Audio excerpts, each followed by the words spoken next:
So it's my pleasure, along with Athina, to be presiding over this afternoon's sessions. I think I'm supposed to remind you at the start of the session that if you wish to ask questions, you should either write them in the chat bar or use participants in order to raise your hand. And that enables us to see who wants to ask a question. We're going to try and respect the timings on the programme this afternoon, because we have this ambitious session which has 4 separate hour-long slots, and we think you probably need your quarter-hour breaks between them. So we will do the half-hour paper, half-hour discussion, quarter-hour break, and then we'll start each of the papers at the advertised time, not before. We start with Marek Węcowski's paper. Marek will be well known to you, above all, for the book on the rise of the aristocratic banquet. You've heard him on aristocracy and in part on banquets already in this conference. And he has the task of talking about historical change in the Archaic period, as if we hadn't been talking about that already for 2 days. Marek. Thanks a lot. Do you have my handouts? I would ask you at the beginning. The new version of it's uploaded this morning. Just in case, I will share my PowerPoint presentation so that you could also follow it. Here, for some reason, where is that Microsoft PowerPoint? For some reason, okay, and that should, now something wrong is with my preferences, so I will start without my presentation being present here. The link for the handout is provided in the chat for anybody who doesn't have it. Thank you. It is my great honor, of course, today to try to add to the choir of voices celebrating John K. Davies, but honoring John is, of course, extremely difficult. For doing so is not only reacting to many a decisive impulse he has been sending for decades across the ocean of Greek studies to its diverse continents and islands. The impulse was so well summarized by the organizers of this exciting event. Most probably for many of us, it is responding to his generous personal exchanges. In my case, I will be more specific, with your permission, John. What I will try to do is responding to your fundamental question from our recent exchange. Quote, why have ancient historians been making such heavy weather of writing the history of archaic Greece? Unquote. And his and mine preliminary general answer to this question is directly pertinent to my present subject. Archaic history has always been and still is not only a historical problem and challenge, but even more so, and even perhaps more importantly from a certain point of view, a historiographical challenge. And therefore, I am all the more grateful to the organizers for inviting me to deal with this particular subject, the archaic narrative, although John has already offered most stimulating overviews of the historiography of archaic Greece. You have it in my handouts as well. Can you hear me well? Just to be sure. Okay. In my paper, I shall not dwell on the issue of conceivable chronological limits of the so-called archaic period. These are to some extent debatable and conventional and open to sophistication as to new internal divisions that would do justice to some previously neglected historical processes and phenomena, social, economic, or otherwise, in the manner John Davies has long been doing. And it is true that that discussing such external and internal divides have always been critically important in conceiving grand historiographical motives or consecutive archaic narratives in ancient Greek history, especially for the higher chronological limit of the archaic period, of course. However, the more or less accepted chronological framework of the archaic period seems still valid, and even more so in the archaic narrative I'm about to suggest tentatively in concluding my paper. So let me only mention that the chronological unit under consideration here starts for me with the adoption and adaptation of the alphabetical script in the Aegean, most probably at some point in the latter half of the 9th century BCE, and goes all the way to the political, social, and especially cultural consequences of the historical processes, internal and external, revolving around the time of the Persian War. And consequently, neither shall I dwell on obvious and sometimes desperate and almost always deeply ideological issues surrounding our terminology, such as the archaic period itself. Now, as organizers put in their brilliant circular, quote, historical change is usually incorporated within wider historical narratives. One such famous and still influential narrative in Greek history is that of the progressive democratization of Greek communities, which starts from the monarchic societies of the Homeric world, moves through the emergence of the polis and the creation of aristocracies and tyrannies in the Archaic period, and leads inexorably to the birth of democracy in classical Athens, unquote. For all the challenges, new methods, individual discoveries in the study of Greek history in recent decades, this is still an important historical narrative about the Archaic period, or at least their fundamental reference or starting point, although sometimes one may think it has already long been abandoned. Let me add that the difficulty and the thrill of my subject today is that this very conference puts us, or some of us, on the verge of a new archaic narrative, to some extent reviving, but also deeply reconfiguring this traditional one. I'm well aware that there are many possible ways to define and describe the big narratives in the historiography of the Archaic period. Some of them rooted in the diversity of the classes of evidence we have for this period, and in their resulting divergent methodologies, such as the contrast between the anthropological and the epigraphic approach, as suggested by Andrzej Hankowski in his excellent review of Pauline Schmidt's Parentel's classic La Cité au Banquet, with the latter one naturally at home in the earlier part of this period. Others, just as in the magisterial treatment of the subject by John Davies, 2009, but ultimately reaching back to Arnaldo Momigliano, are based in our intellectual and literary traditions of writing history, of course, with their respectively distinct methods involved, contrasting large-scale narratives or narrative history, cultural history, and then, of course, archaeological approaches. However, I think that our problem today are meta-narratives cutting through all these divides, at least since the early 80s of the previous century. And so I will proceed on the assumption that there are wider narratives operating across all these borders, sometimes as imposing as the one adduced by the organizers, and that we do need such narratives in all these traditional departments of scholarship and in their historical offshoots and their successors, and that such conceivable meta-narratives cannot escape a vicious circle of being related to, if not ultimately based on, the way we perceive the nature or the very essence of the Archaic period. For what has always been the problem of archaic narratives was specifically defining the nature of this historical period, as for instance in the famous article by Heuss in 1946. Ever since the original and art historical periodization, it has only been natural to define the Archaic period in a negative manner, ranging obviously from the old idea of the not yet classical to diverse concepts of an intermediary historical era characterized by the decomposition of an earlier historical constellation and slowly fashioning a new one to come. Even without being just a preparatory stage or the young age of Greek history, the Archaic history has been perceived as a long transitional period, unruly, energetic, revolutionary, as recent decades of scholarship teach us, but always formative to what is about to follow. And there are consequences of this. On the one hand, the study of this period has been often about the explanatory potential of a given historical model in this very respect. On the other hand, it tended to instill such models with a teleological dimension.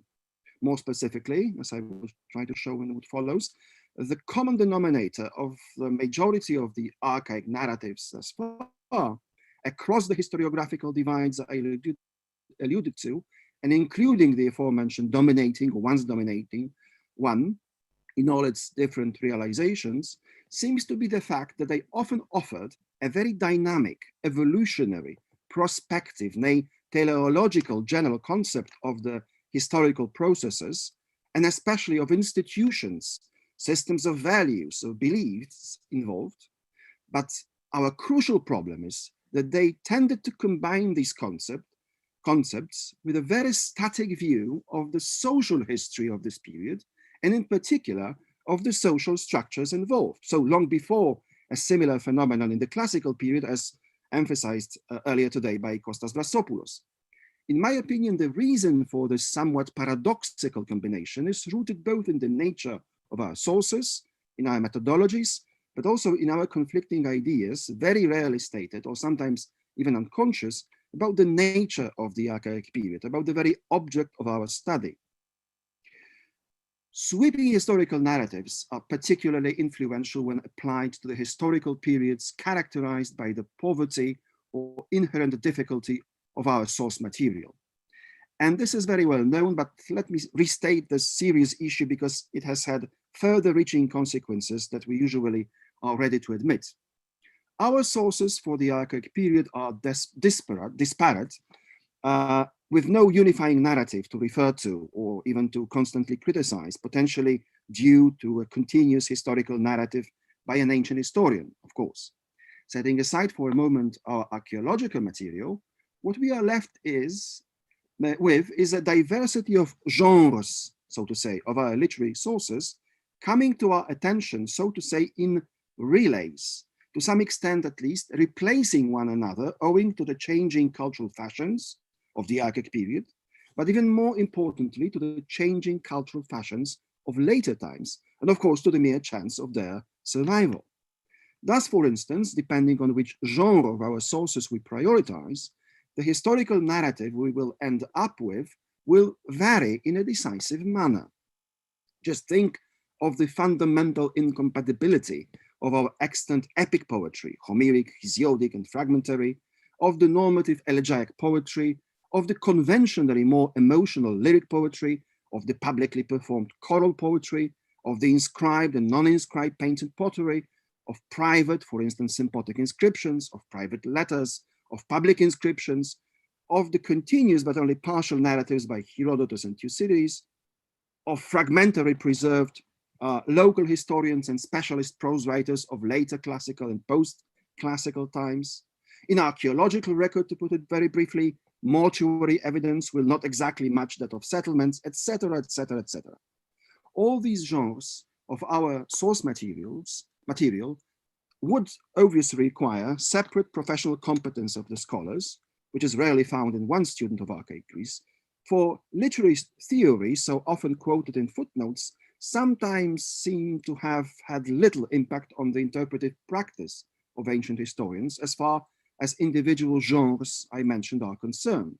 But even if interpreted competently, as such, they will only elucidate as if giving us separate snapshots of individual historical periods, regional conditions, and perhaps most importantly, disparate aspects of the historical phenomena and processes we want to study. Worse still, the unevenly conservative conditions and conventions, aesthetical, social, and otherwise, of our individual source genres, make it clear that they echo incommensurable pace or speed of the historical processes under scrutiny. And all this before we even mention the problem of individual source genres rapidly changing their content, so to say, or their chronology, as it was recently the case for the meteoric growth of the number of early alphabetic inscriptions, symbolic and commercial, in particular owing to the awesome discovery in Methone Pierias. In our exchange a few months ago, John concluded that only, quote, then comes the task of knitting our sources together, as if it is as if each of us has taken hold of one arm of the octopus, but therefore finds it hard to grapple with other arms at the same time, unquote. I would perhaps suggest another metaphor yet. It is like optimistically connecting the dots on a two-dimensional map, only to realize at some point that in fact we should be plotting them on a three-dimensional model. And we are still doing it in black and white, although we know all too well that we are dealing with a historical texture full of shades and colors. In other words, the original sin of the archaic narratives thus far has been combining incompatible and even incommensurable pieces of the puzzle to come up with misleadingly consistent historical models.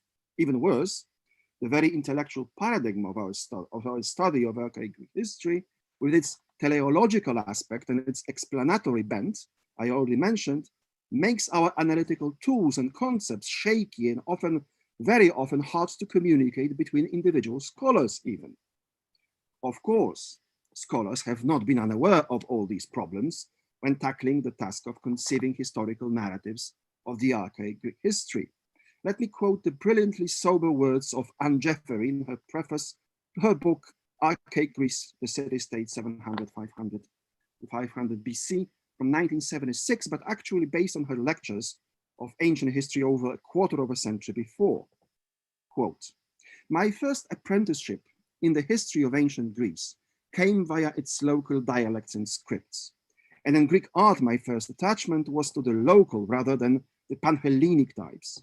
Hence, this book does not claim to make a general survey of archaic Greece as a unit, but rather to consider the variety which made up the whole," unquote. These words are not only interesting because they reflect a deeply intellectual integrity of this exceptional scholar. To me, owing to her incomparable comment of our sources for archaic Greek history, they also foreshadow the most intriguing intellectual development in the study of this period that actually took its final form in subsequent decades to dominate the field ever since. Furthermore, as we shall see, these words may also be taken as foreshadowing one promising way to move forward in our archaic narratives today. True, the source-related problems I have mentioned are well known from all the historical periods of ancient history. Can you hear me? I'm told that my internet connection is weak now. Please give me a sign if something will be. We can hear well. Okay, so Jeffery's formula captures very well what I would take as a crucial difference and crucial distinctive feature of the archaic period in Greek history as regards the methodological problems involved in studying it.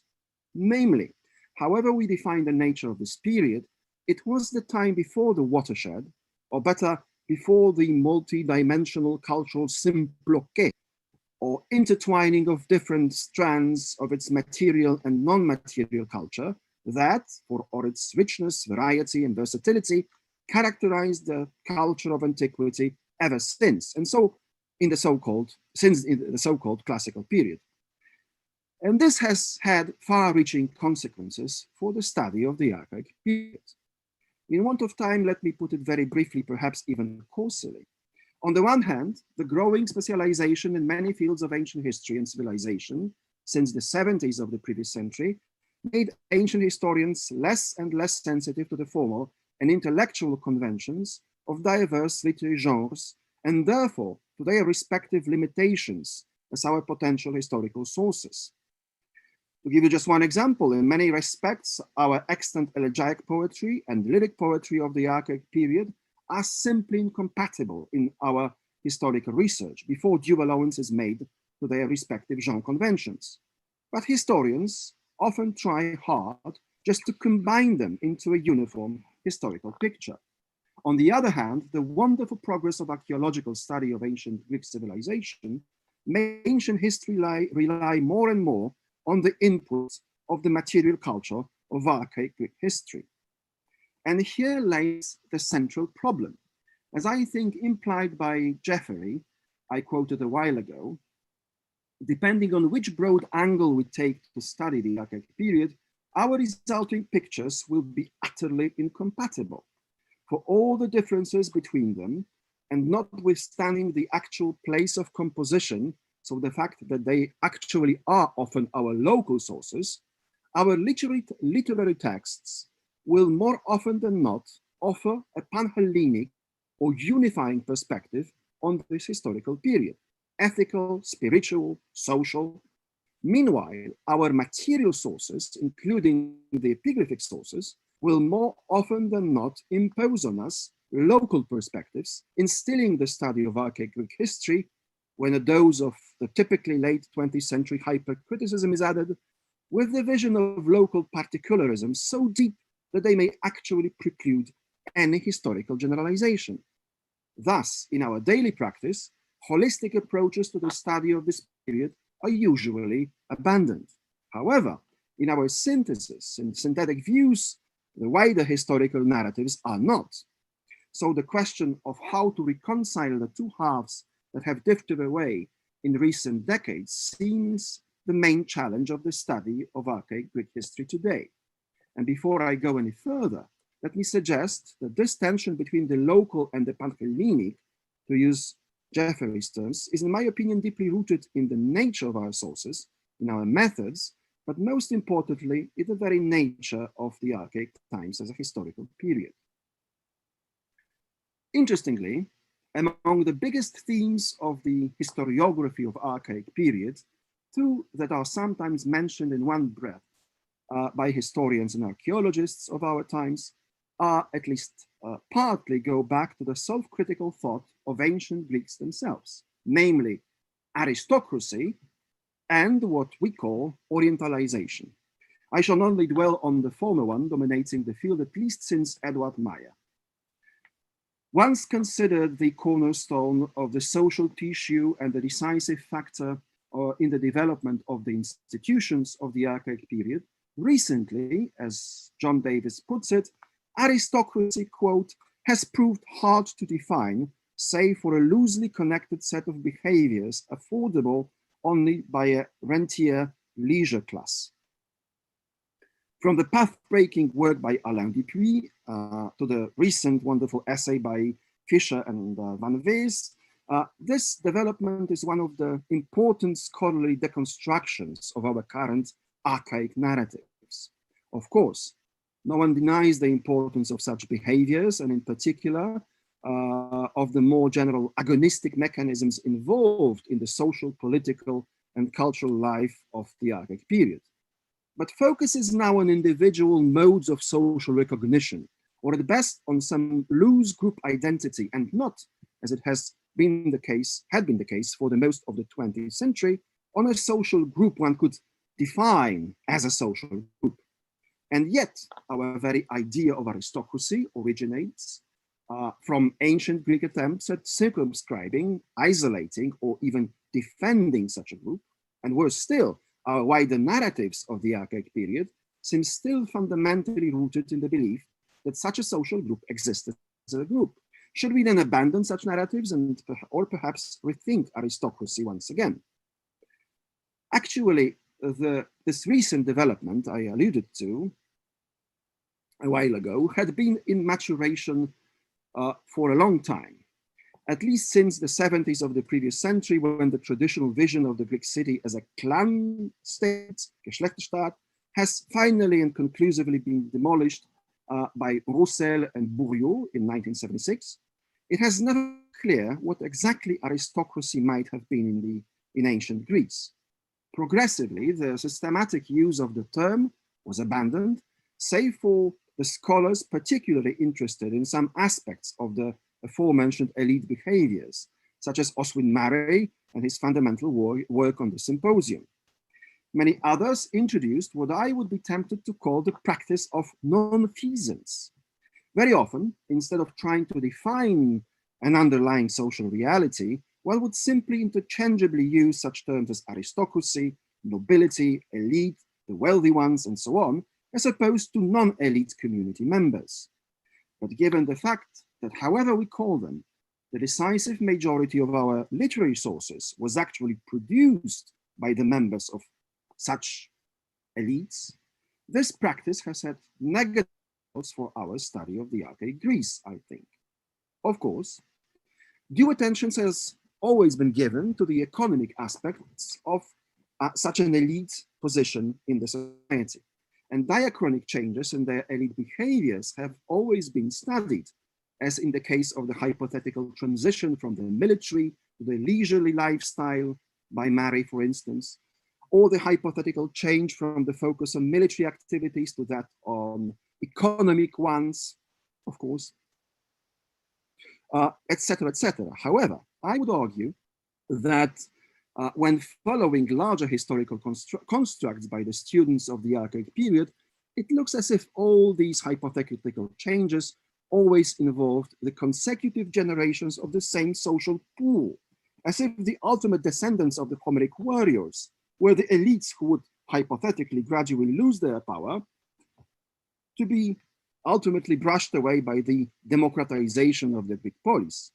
Of course, I apologize for this brutal oversimplification, but the problem is that the idea of the social change seems to be fully operative in our archaic narratives as regards demography and non-elite members of archaic communities, as in the case of different models for the emergence of hoplites or other middle social groupings, or when studying Greek slavery, but much less so as regards the elites, just because the students of such elites have recently been more interested in individual social statuses than in potential social groups.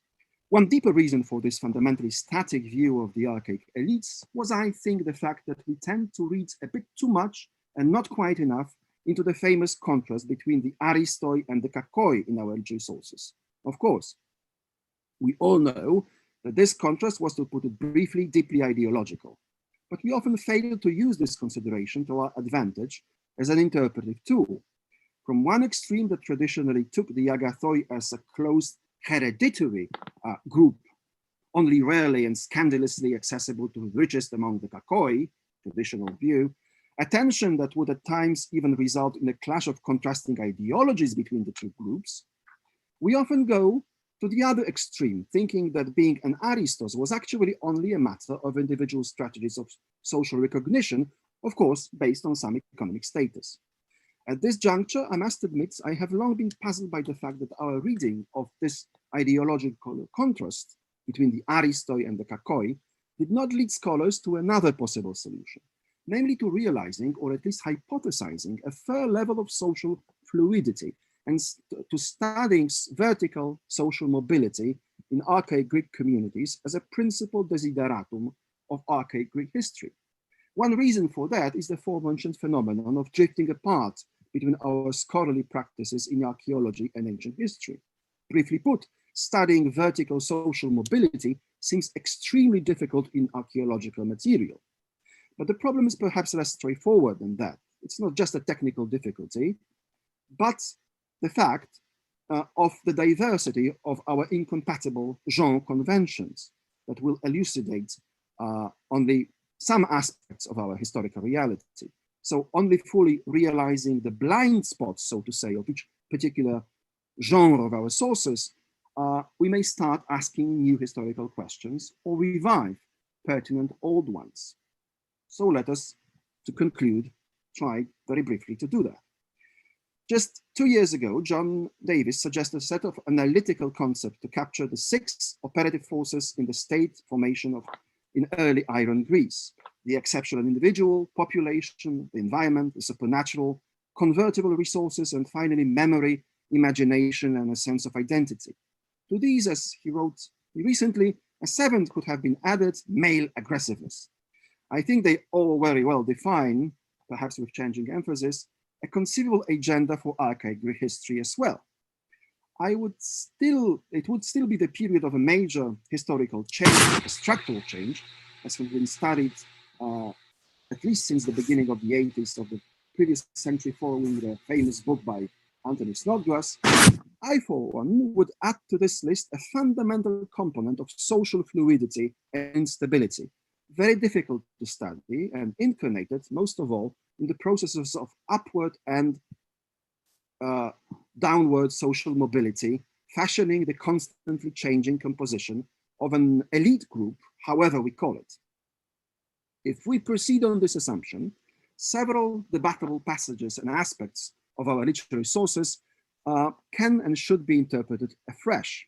Thus, not only Theognis and the Theognidian collection would attest to the pitfalls of vertical social mobility, to the important phenomenon of archaism and of the decline of the once powerful individuals and families. Already in the Odyssey, that is number 1 in my handouts, we famously witness such self-made men as the false Cretan, a bastard who purports to have advanced into the ranks of the most important countrymen owing to his prodigious military prowess and to an advantageous marriage with a daughter of wealthy people. But downward and upward social mobility was not limited to elite circles. In the Odyssey, again, we hear of yet another false tale by Odysseus in disguise. This time, offended by this very famous passage, by the suggestion he may be hired as a dependent Thess, he claims that despite his current misery, he still has the prowess and the skills to fight for his community amongst the promachoi, in the first row of heavy infantrymen, if only given the required gear. That's number 2 in my handouts. This time then we have a good case for a well-to-do farmer or a small or average landowner in Maid Koiv's model, losing his social and political position for whatever economic reason. Incidentally, to be back to Hans van Weese's paper yesterday, such individuals, but also other unattached ones, as younger brothers of small landowners, other potentially unsettled individuals, would be perfectly available for, and no doubt deeply interested in, foreign or even overseas military enterprises. On the opposite end of non-elite statuses, as Benedetto Bravo aptly explained long ago, the poetic persona in Hesiod's works and days calls on farmers, rather relatively successful ones than really poor, to abstain from participating in the public life before they get truly rich. That's number 3 in my handouts. But the very fact that such an appeal forms an important part of the opening declaration of Hesiod's social wisdom shows well, I would argue, that the number of the ambitious kakoi who were in danger of not being recognized as successful enough in their communities was substantial and potentially socially disruptive. Let me also mention that in the forthcoming paper, I try to interpret the census classes of the reforms of Solon as no less than a failed attempt at regulating and ultimately stopping the disturbing mechanisms of upward social mobility in Athens. Now, at the outset of this paper, I mentioned that our conference thus far put some of us on the verge of a new or partly new scholarly paradigm, or at least of a deeply revised archaic narrative. Indeed, the Simmelian cartelization, as advocated yesterday by Gunnar Zielenberg, would be a potent intellectual tool to deal with the phenomenon of the vertical social mobility, involving the full spectrum of statuses, both in elite and non-elite circles, and between them in the Archaic period. But assuming such a fair level of social mobility would also help us explaining the phenomenon of the permanence of broad social economic structures as postulated yesterday by Maid Koiv. I would be tempted to understand it as not so rare a case of long-term systemic stability secured through small-scale instability embedded in the system, thus perhaps partly answering to the comments of Robin Osborne on Kostas Vlassopoulos' paper earlier today. To conclude, let me say that these desiderata, or this agenda for an archaic narrative, is something we have been trying to realize at the University of Warsaw in an international research project on archaic and early classical Greek aristocracy funded by the Polish National Science Center. We decided that in our envisaged book, we will first study separately different genres of our sources without combining them into a uniform picture before we have asked them all important historical questions resulting from analyzing one specific genre after another, with due allowance to their conventions. Thus, when concluding that the early epic poetry and the elegiac poetry often deal with the issues of social mobility, we ask ourselves what we can tell about such phenomena when turning to the archaeological record from several regions and what will be our modus operandi in this specific genre. My colleague Xenia Haralambidou has already prepared a thrilling contribution here. As such, the book will not be a collection of chapters, but a collective work by specialists in different fields of study, preliminary working on diverse genres of sources towards a synthetic archaic narrative, prioritizing the themes of instability, social mobility, and elite formation in a wider social context. What we would hope for, to conclude, is a new narrative, perhaps at the same time more static than the previous ones. It will not assume a priori evolutionary models for institutions, such as the once popular idea of an underdeveloped polis, and less static in that it will give full attention to the phenomena of instability and social mobility as regards social structures. Ultimately and optimistically, we hope to tackle the fundamental problem of archaic Greek history foreshadowed by William Jeffery quoted above, namely the tension between the commonality and the particularity of this thought. Our preliminary answer is to go beyond local particularisms and to study the changing group of the archaic aristoi as aspirational elites, with their aspirational culture working as a tool of social mobility and thus assuring a deep cultural homogeneity in its many aspects, both across the Greek Mediterranean and throughout the social tissue of individual local communities of this world. Incidentally, this idea of aspirational culture would perhaps, as Constantakopoulou mentioned a while ago, let us at least to some extent escape the all too sharp distinction between elite and non-elite cultures. In all these, as always, we hope to profit from John Davies's current and future work. Thank you for your attention. Thank you very much. The paper is open to questions, so either raise your hand or signal in the chat bar.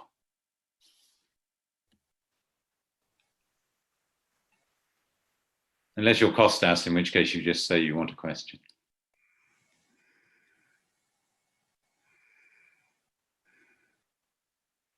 Who wants to come in?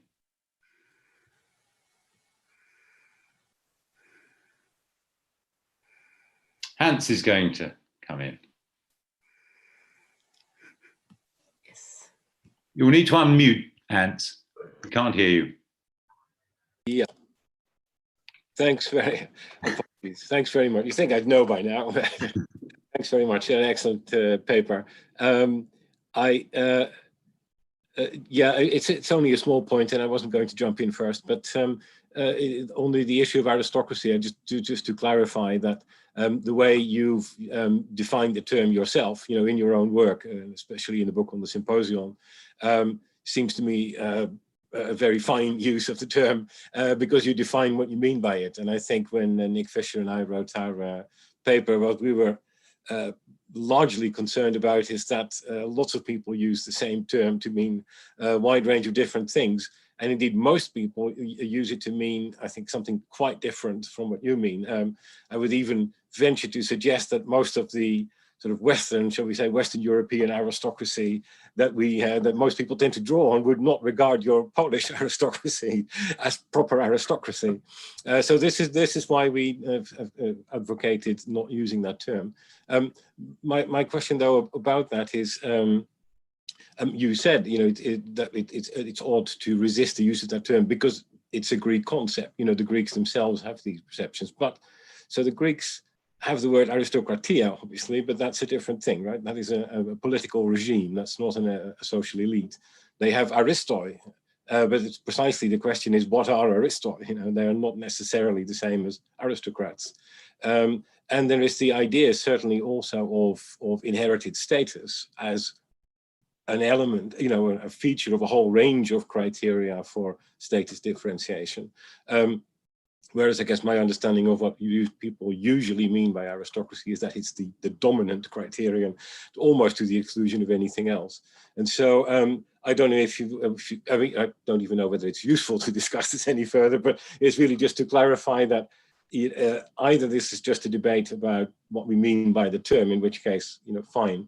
But if you genuinely think that if you genuinely want to argue that, aristocracy is, as we use it, typically is a Greek concept, then maybe you might want to elaborate on that.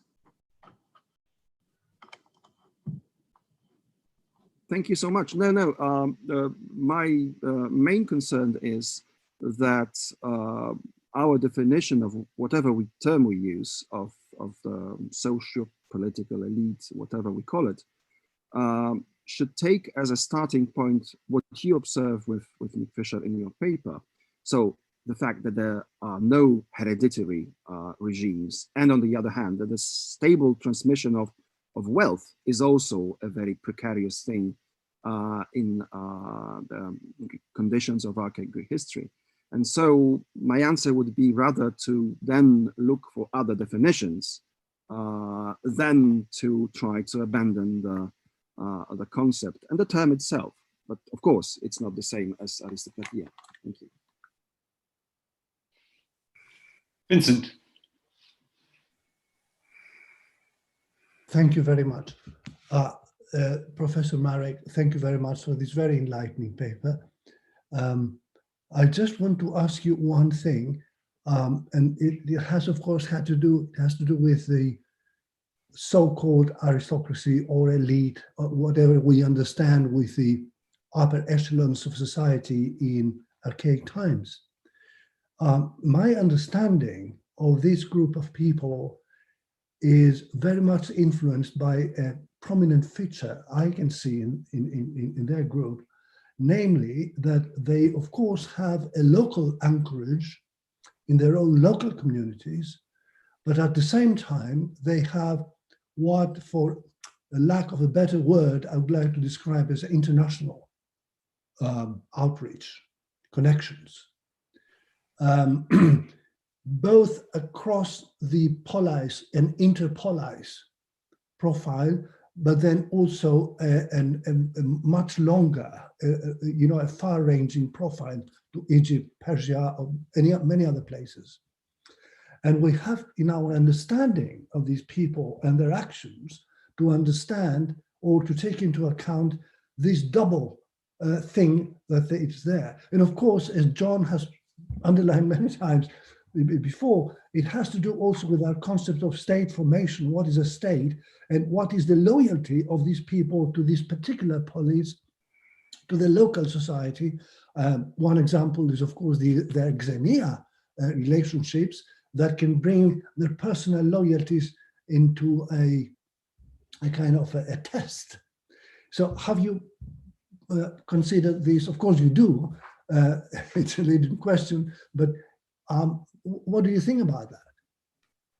Yes, this is a fundamental issue because, of course, in some scholars would argue that everything in elite behavior can be, so to say, scaled. You can do, for instance, you can rely on your international relations far away with Egyptian partners or Near East.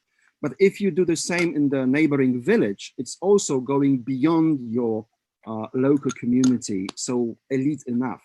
But my problem is, or my angle is, that some of those activities, behaviors, do not only require special resources, material resources, but also planning for, say, as if in the case of marriages, planning ahead, not only in the same generation. And thirdly, that they also involve some very specialized behaviors, not only ritual, but cultural behaviors, like, for instance, symbolic poetry, which also would serve as one expedient to actually supporting these international connections, as we can see based on the supra-local circulation of the poetry. So all this creates a special set of competences and links that would define, in one way or another, the group I'm thinking about.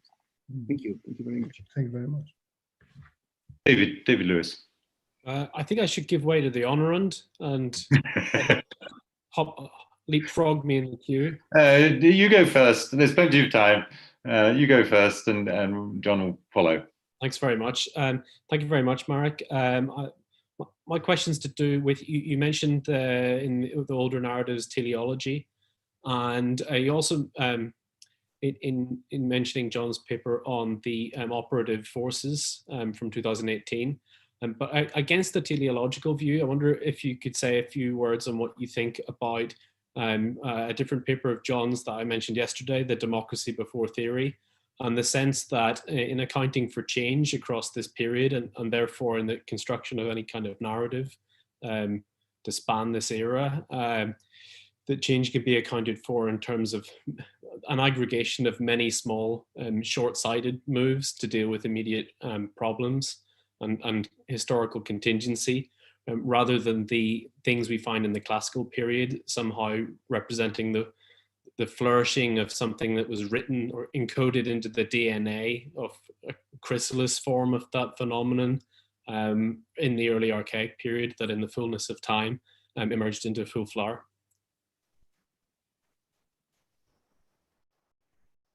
Yes, this is exactly what I'm trying to do. Currently, I'm also working on another subject on Athenian ostracism, where John's paper on democracy without or before or without theory is a crucial frame of reference to me. I think that this is one of the important steps that has been done, that we can escape this teleological framework when just thinking of this, say, of the individual decisions and accumulation of individual circumstances producing a certain historical processual result. Yes, this is exactly what I'm trying to do without positing any theological framework. Thank you. John. Yes. As you have been saying very clearly, I have been obsessed in various ways with this period for far too long. And I still don't think I have got it right. And I remember having a conversation years ago in the Athens school with Sarah Wallace, an early Iron Age archaeologist, particularly about Crete. And it was very clear that she and I were not talking the same language. And I was, at the time, very disconcerted by this. I think I would now change my mind and actually take the bull by the horns. What would happen if we wrote a history of the area of Greece which one can see archaeologically is post-Mycenaean, but we don't know anything about the written word, either in the epigraphic sources or in the documentary evidence which has come through to us via the literary record. What kind of narrative, if that is quite the right word, would one then make? Now, I don't know the answer to that, but what it would do is A, simplify enormously, because you would get rid of an enormous amount of the vocabulary which has so far built up around this entire problem. And B, you would start to see, I suspect, connections and distinctions which are quite different from those which one sees in the literary record. Now, as I say, I have no idea what would happen, but I think it might be an experiment worth taking. And Marek, are you bold for the experiment, or would you like to stick with the literary record? Well, I'm open to this experiment. That's what we are doing now. So, as I mentioned, we start in our project working our way, starting from separate, say, compartments. And the interesting thing is that on board we have one archaeologist, one hardcore epigraphist,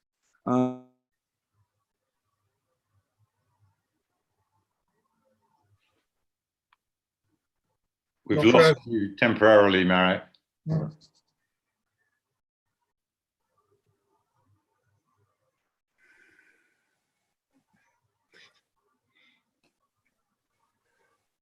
Let's hope Marek can get himself back in touch.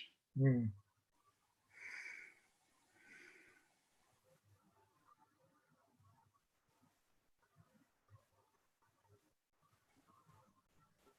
Oh dear. We can have a discussion amongst ourselves, of course, but it isn't quite the same without the speaker. Marek's now disappeared, so let's hope he'll rejoin. Mm. Can you hear me now? We can, yes. Sorry, I have a very unstable connection. Yes, and so we start working our way into towards a synthesis with these assumptions. We start separately working on literary sources, on epigraphic sources, wherever possible, and archaeological material. Just try to cross-ask our questions between those lines. And interesting things pop up when, for instance, as I mentioned, we ask about social mobility in archaeological records without any written word involved. Again, we know it existed based on our literary sources, but we need to look in a very specific way or ask new questions to find it somewhere else. And the other way around, of course, the connections, if we start from another angle, I think the difference would be also substantial. So yes, this is an experiment I would be very happy to be involved in. Yes, thank you. This might be the appropriate place to feed in the question from the Q&A, to which Kostas has drawn my attention, from Melina Tamiolaki, which is asking about the way in which you treat genre in the framework of the project, saying, I wonder whether a more fluid notion of genre, for example, focusing not so much on conventions, but on changes even within the genre, could be useful for your approach. Yes, of course. Thank you, Melina. I mentioned it very briefly that there is a very big difference between also the pace of changes in the conventions of particular genres. So there's another thing we need to do, and that is why I think we should start from them before we combine them more or less automatically. Yes, that's a crucial parameter. Thank you. Gunnar. You've been waiting for some time. Thank you, Marek. Thank you very much for your very stimulating talk. I'd like to follow up on what you just said. Do you think that maybe the concerns and perspectives of our sources make us more aware of the disruptive traits of the time, and thereby make us in our own narratives overemphasize the dysfunctional elements of the period? I mean, after all, the complaints of an Archaeus or Theognis and the legal inscriptions take a look at crises. They deliberately focus on socio-political challenges, and so I mean, but after all, these laws reflect successful decision-making procedures, elite pacts or pacts of the elites and the demos that led to these inscriptions. And behind the lament of an Archaeus, of course, shines the victory of a faction of Pittacus, who obviously was supported by larger portions of the demos. And just as at the bottoms of the complaints of Theognis is the observation that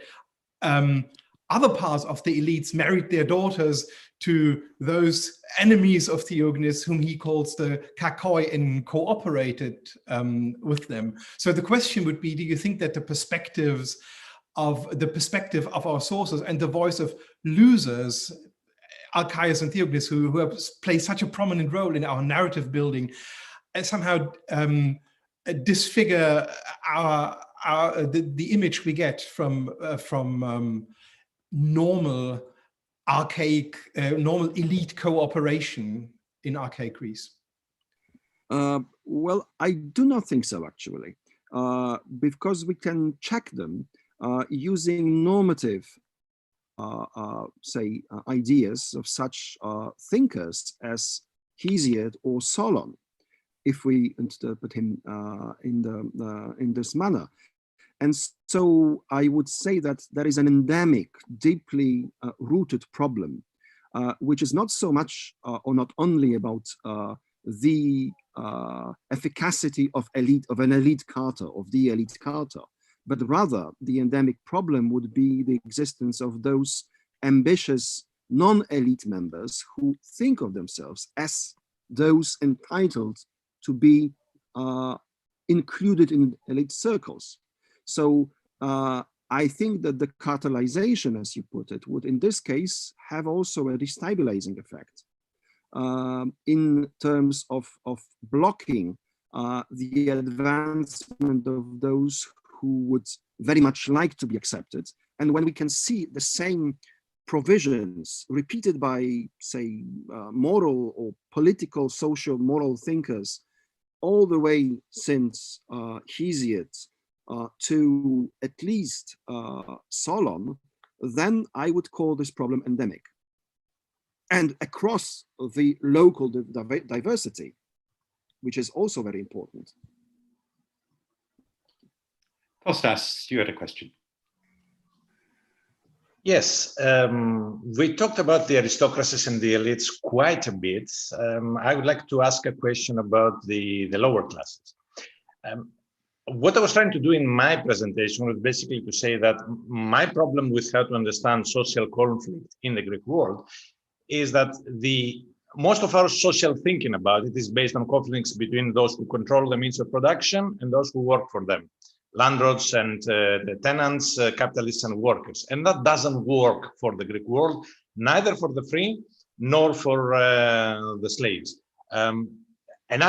In my thinking, the main conflict is about the distribution of wealth, but we don't have much social thinking about how to conceptualize those kind of conflicts. So that's how I try to approach the problem. I wonder how you think we should approach this problem. The problem of the distribution of wealth, you mean? No, the problem of the social conflicts in such a world. Yeah, well, my approach, based on, as I mentioned, answering to Gunnar, on the provisions we repeatedly find in our literary texts, would be to observe the social conflict in much the same way as you suggested in your paper. Because if we, for instance, try to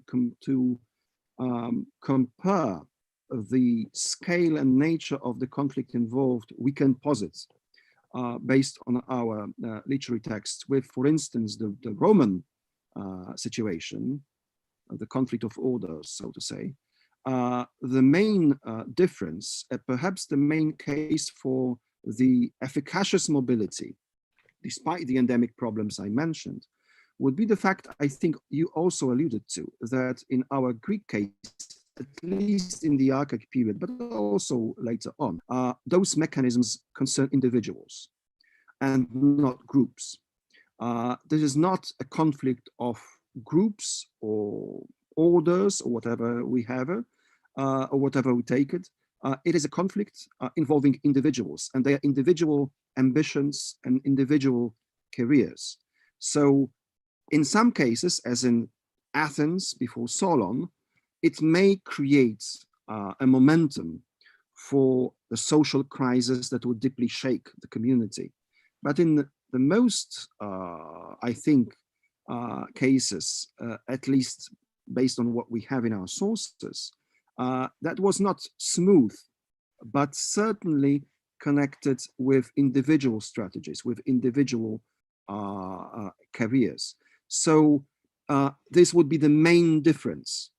But of course, we have very little to go any further than that, because also archaeological record would give us very little to observe such conflicts.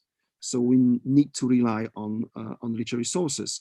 I don't think we can go any further than that. We have, I'm afraid, come to the end of our allotted hour. So we'll take our 15-minute break, but not before we thank Marek very warmly for that paper and all of those who took part in the discussion.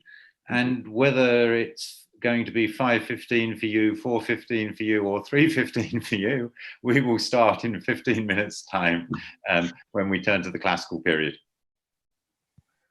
Okay, I'm stepping in.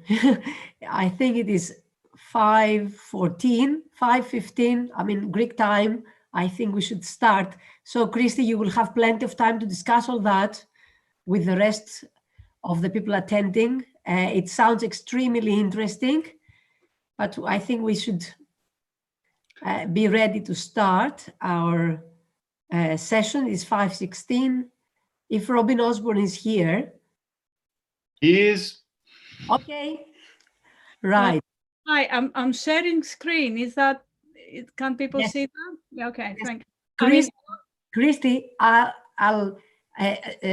know that you know, the organizer said that we should be very brief in our you know, presentation of speakers.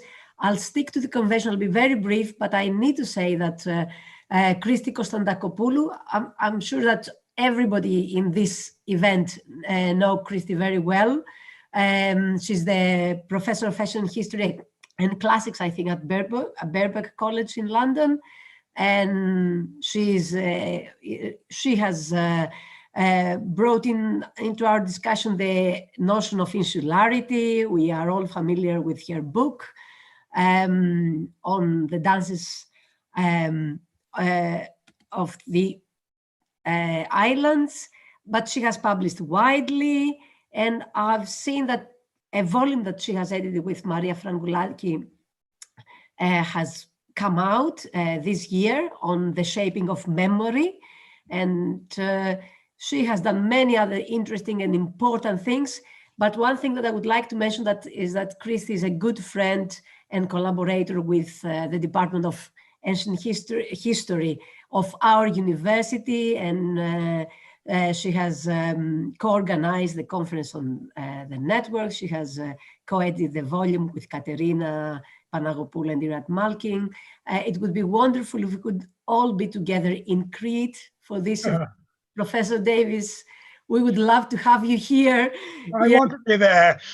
I want to be there. Yes, we're very much looking forward to seeing you, to having you here. But still, we are glad we can have, you know, this event even, you know, to see you and hear you, listen to you, and listen to Christy's paper and all the other papers. I'm looking forward to listening to Christy. So Christy, you have the floor. Thank you. Thank you very much, Athina, for this very generous introduction. I'll start with my, you know, expression of sorrow for not being in Greece and not being in Crete. Lockdown has been difficult for everyone, but for me, not being able to be in Greece and in Crete, I think has been truly awful. And in that note, I'll start talking about the classical narrative. So first of all, thank you to the organizers for inviting me, and specifically for inviting me to speak about this particular subject.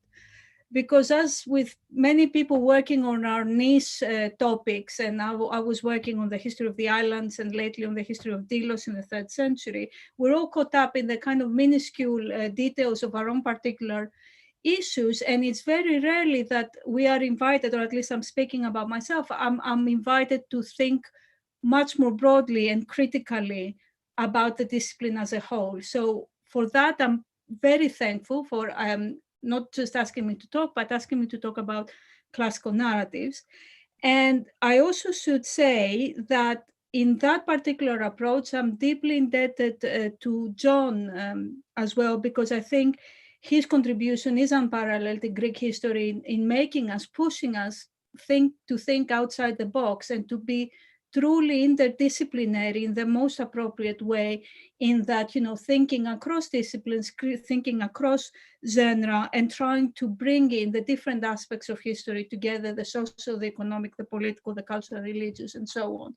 So it's, I think, very appropriate to honor John in this particular case. And I have to say, I have enjoyed the papers immensely so far. I haven't been talking much, mostly because I was making notes to add to what I'm going to say, because a lot of the papers touch upon aspects that I'm going to talk about. So I have a very short PowerPoint. How do I, okay, now that I'm, all right, I don't know how to go forward in my PowerPoint if I'm, says, oh, okay. You just get the arrow. My skills are amazing and they're getting better by the minute. So I'm going to talk about three main points: time and periodization, space and locality and agency, and types of history. And I'll probably have more to say about the first and the second and the third, but I think they're equally important. So first of all, think about time and periodization. I was asked to talk about classical narratives, and indeed my first starting point is what is classical. Is there such a thing as a classical period? Already in the discussion, I think it was also in the informal discussion between Kostas and Hans, we're saying, you know, what's the point of the 5th century? We're better off thinking the periods between 550 and 450, 450 and 350 and so on. But since we do have to have periods in order to meaningfully construct our narratives about the past, we need to think about the specific periods that we're using and what is the embedded baggage that comes with that period. So any period is the result of convenience, that's for sure. But when we're talking about the classical period of Greece, then we are looking at additional layers of significance embedded in the very word classical. And this is even more important for the collective grasp that classical Greek history, more than any other period of history, I would say, has on our contemporary imaginaire. And for that, I'm going to talk a bit more below.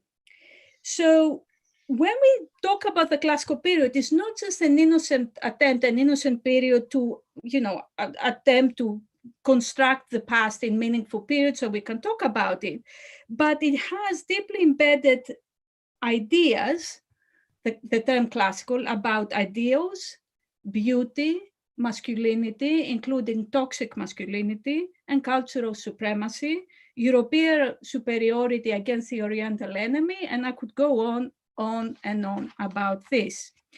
It is also the period in which many of what the world understands as Greece's contribution to mankind, and by mankind I imply here European white supremacist culture, and it's where those ideas originate: democracy, citizenship, freedom, philosophy, theater. All these are products of the classical period. And just as an example, I'm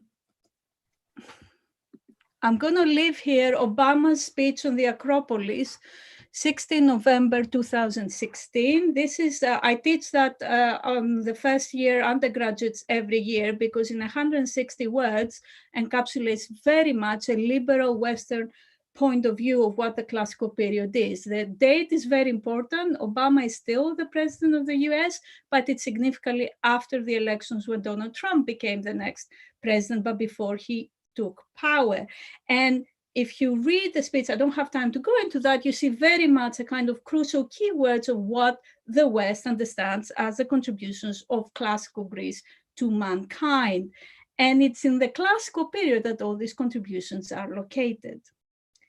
So however we define the classical period, we are looking at particular baggage, and we do have also the problems of definitions. Now, I don't remember at which paper, but Kostas made a good point about the importance of events and how in social history, events are not as perhaps crucially important in understanding structural change. Now, when it comes to periodization, traditionally events have been used as the markers of the period. So we look at the classical period as a period between 478 and 338, or 478 and 323, or we can, you know, and I don't want to really get into the detail about the choice of political military events as cutting points for the creation of the periods. It's, again, convenience in terms of periodization, but it also reveals, I think, a very deep underlying assumption of the primacy of such political military events over the shaping of the period. But even if we dismiss the political and military events, if we dismiss 478 or 338 or 323 or whatever, and we just look at the period between, say, 500 and 300 as a classical period, can we really see a world that is fundamentally different than, say, the world of the late 6th century or the world of the early 3rd? In other words, how different is the classical period, or how classical is a classical period? There is one big difference that does occur in the 5th century, whether we start that with 500 and whether we start that with 478. And that is the presence of the Athenian Empire and all the consequences and impact that the presence of the empire brought to the Aegean region with it. And I was very pleased to see Vincent talking about some of the changes, and I'm going to talk about some of the stuff that Vincent also touched in his paper. Now, the empire starts with the origins of the Delian League, and we can, the origins of the Delian League was a topic that attracted a lot of scholarly attention, especially in the 1970s, from what I would call the traditional narrative approach of history. That is the attempt to untangle from very few sources, none of which are contemporary, what actually happens in the 470s. And I think that approach has reached its limits. I don't think we can add anything to the debate as it was shaped in the 470s about what happens in 478 and how the empire came to be. And I'm talking about the debates about membership, unicameral, bicameral, and so on. But whatever the origins were, it is clear that by the time we start to have a better idea about the history, structure, organization, membership, and function of the Athenian Empire, that is from the 450s down, we can see that the Aegean world of the 5th century was considerably different than the Aegean world of the 6th century. So I would say that the presence of the Athenian Empire is an important, if not the most important, agent in change in the classical period. And I'm not just talking about the presence of imperialism, but all the other aspects that come hand in hand with imperialism that Vincent talked about, one of which, and I will talk about it briefly, is the presence of a widening of markets and a widening of participation in the exchange, in the networks of exchange, consumption, and production, and of markets in the Aegean region. So what can we see that is different in the 450s when we have the sources than before? So first of all, after the period after 450, one big difference is the presence of evidence. And I'm not just talking about the survival of texts, Thucydides, Herodotus, tragedies, comedies, speeches, and so on that really exist after the 450s, but mostly about the epigraphic dossier of the Athenian Empire that is now Osborne and Rhodes' Greek historical inscriptions. Now, I don't want to revisit all debates, but I do agree with practically everyone now that the old dates of the Athenian imperial documents are unsustainable, and Rhodes and Osborne and Rhodes, I think, follow that line, and that most imperial documents, including, importantly, the decrees regulating tribute collection, weights and measures, and so on, are from the 420s or later.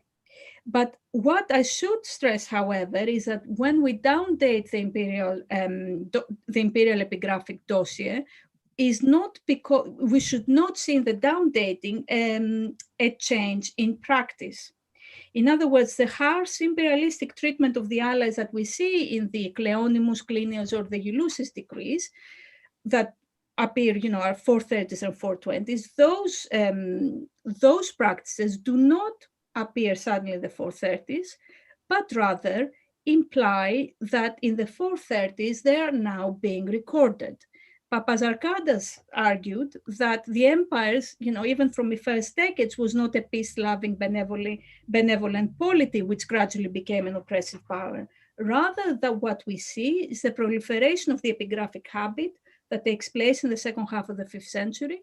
And that means that Athenian decisions were more likely to be inscribed on stone, and therefore they survive for us to read. In other words, Athenian imperialistic rule with the suspension of rewards, forceful integration to the empire, insistence on maintaining the allies' commitments towards Athenian rule, were a feature from the early start. And we can simply have to look at the crushing of the revolt at Naxos, the forceful integrations of Charistus into the League to see that this is the case even in the 470s. So the traditional narrative of empire, which saw a gradual transformation over its 7 decades of history, from a benevolent rule to harsh imperial subjugation, and often this narrative has been associated with Periclean imperialism versus harsh Cleonian imperialism, I think that narrative needs to be abandoned, and I'm pretty sure that most people have abandoned it. And this is not just because I think the association between the association of powerful political individuals, Pericles or Clinias or Cleon, with complex policies is wrong. It is also because the way Athens operated was essentially imperial from the very start. What changed in the 450s is the nature of the evidence, not the ways that the Athenians dealt with their allies. So, can we say that Athenian imperial rule was a relative novelty for the Aegean world in the post-470s period? Now, to a certain degree, I think we can, in the sense that this is the first time that this region, the Aegean, which is geographically and politically fragmented, it comes under the control of a single power. But we should add some caveats to that statement. Firstly, the Asiatic Greeks had a longer experience of imperial rule through their incorporation to the Lydian and later Persian imperial systems. Secondly, the Athenian Empire can be seen as another step in the longer history of economic exploitation and control of the Aegean and its valuable resources that Athens promoted from an earlier period. And indeed here, I think I'm going to complement what Hans had already argued yesterday about how we can see proto-empire or evidence of of attempts at imperialistic control, especially in the Northern Aegean, already from the 6th century.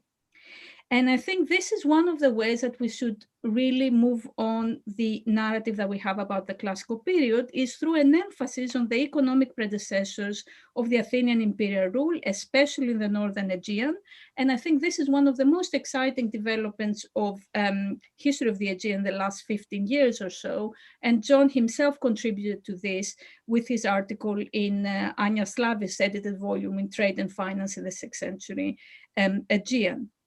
Now, John stressed that what we see in the Aegean in the 5th century is not so much the impact of the empire and its structures, but rather the continuation of previously established initiatives, such as the Pisistrated establishment of a foothold on Sigeon or Miltiades' occupation of the Chersonese and Lemnos in the Northern Aegean.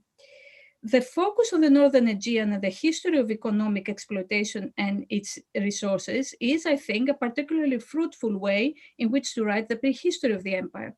Now, as a classical Greek historian myself, and also I should say as a modern Greek citizen originating from the southern of Greece, I'm from Messenia myself, Northern Aegean is often left outside traditional narratives and my traditional narratives.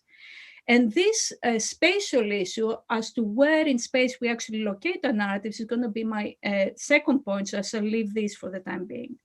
But I should say here, and to stress again what Hans did yesterday, that in order to understand 5th century history and the history of the Athenian Empire specifically, we need to see it in a longer trajectory of economic integration. And that the concept of region and regionalism, especially in the Northern Aegean, is a useful tool with which to write the history of the period that incorporates both a larger narrative arc of political and military events and the history of interacting local markets and customs. So what am I saying so far? First of all, that the classical period as a concept has a lot of baggage, and some of it is extremely dangerous for our disciplines, such as the baggage of the concepts of cultural superiority, for example. The 5th century is marked by something new, and that is the presence of the Athenian Empire, but this itself must be seen not as a sudden phenomenon which sprang out of the military and political events of the Persian Wars, but rather as another attestation of a longer process of economic integration and attempts at exploiting the resources of the Aegean, which Athens, along other states, I should say, adopted already from the 6th century. The longer our historical perspective is, the better we understand the history of the empire. Now, while I do stress that longer earlier narratives of economic exploitation before of the beginning of the classical period and the presence of and consolidation of the Athenian Empire did have an impact on the Greek world, we should also stress the continuities and recognize the innovation. And that for me is a degree of economic integration for the Aegean communities into networks and markets of consumption, production, and exchange of products, customs, and ideas. So while there are continuities, there is a huge innovation that takes place in the 5th century. I have argued this in more detail elsewhere, so I'm just going to summarize what I did there. And I did like an analysis of the Athenian tribute quota list, and I saw that it revealed some what are called hidden members of the empire. That is communities, not necessarily city-states, such as the Brikindari, the Pedies, or the Oiate, and the Diakri of Rhodes, or the Diakri in Euboea. So there are in the quota list entities that are not city-states that exist alongside the city-states, and that are, I would say, broadly define them as communities. Now, these communities are occasionally hidden in the tribute list because they've been paying through a system of scintilla, of collective payment, and therefore they don't appear separately, but occasionally they do. And when they do, we see that they were forced to pay tribute and therefore collect silver, and then therefore dispatch delegation to Athens if they wanted to appeal or contest the tribute, and therefore develop elaborate economic and political procedures in order to meet the obligations thrust upon them by imperial Athens. Such communities, I would argue, would have to do that for the first time. In other words, the Athenian Empire, which is with its elaborate administration mechanisms and bureaucracy, provided the framework through which such communities, which may have existed outside the formal framework of the city-states of the polis, had to be forcibly or voluntarily integrated within the wider Aegean networks of exchange and redistribution. Ed Harris mentioned earlier in a comment that we need to differentiate between local, regional, and interregional markets I think in his comment to Vicent's paper. And I think this is quite central. These communities or entities existed and operated quite fine in local markets, but the moment they enter the imperial administration, they have to start paying tribute, they are forced into being integrated into larger regional and interregional markets, both economically for producing the silver to pay the tribute, but also politically in order to be part of the imperial administration. The integration of most communities and polis in the Aegean into the imperial system of administration and finances was a significant change. And this may have continued previously existent policies, such as the northern Aegean corridors of control that John described, but it happened now at a much larger scale. The other change that we see in the 5th century was the diffusion of epigraphic publication within the empire, as Peter Lidl has shown. And indeed, diffusion of writing practices in general was part of the Athenian imperial baggage the allies had to put up with. More widespread epigraphic publication may not necessarily imply a drastic change in political procedures for the subject allies. But if we couple that with the clear cases of Athenian interference in the internal affairs of the allied cities through the imposition of democratic constitutions after the cases of revolts, then we can see a clear case of change. So the Athenian Empire created a context in which economic integration gained momentum, communities and cities adopted political practices and epigraphic habits, and were also somewhat forcefully integrated to a bigger extent into religious networks and cults that articulated Athenian interests and ideology. All this is evidence of a marked change to such a degree that we can really talk of the 5th century as a short 5th century of the Athenian Empire. That is a period between the 470s and the 412. To return to my first point, the point of time periodization, the 5th century is marked by the existence and impact of the Athenian Empire.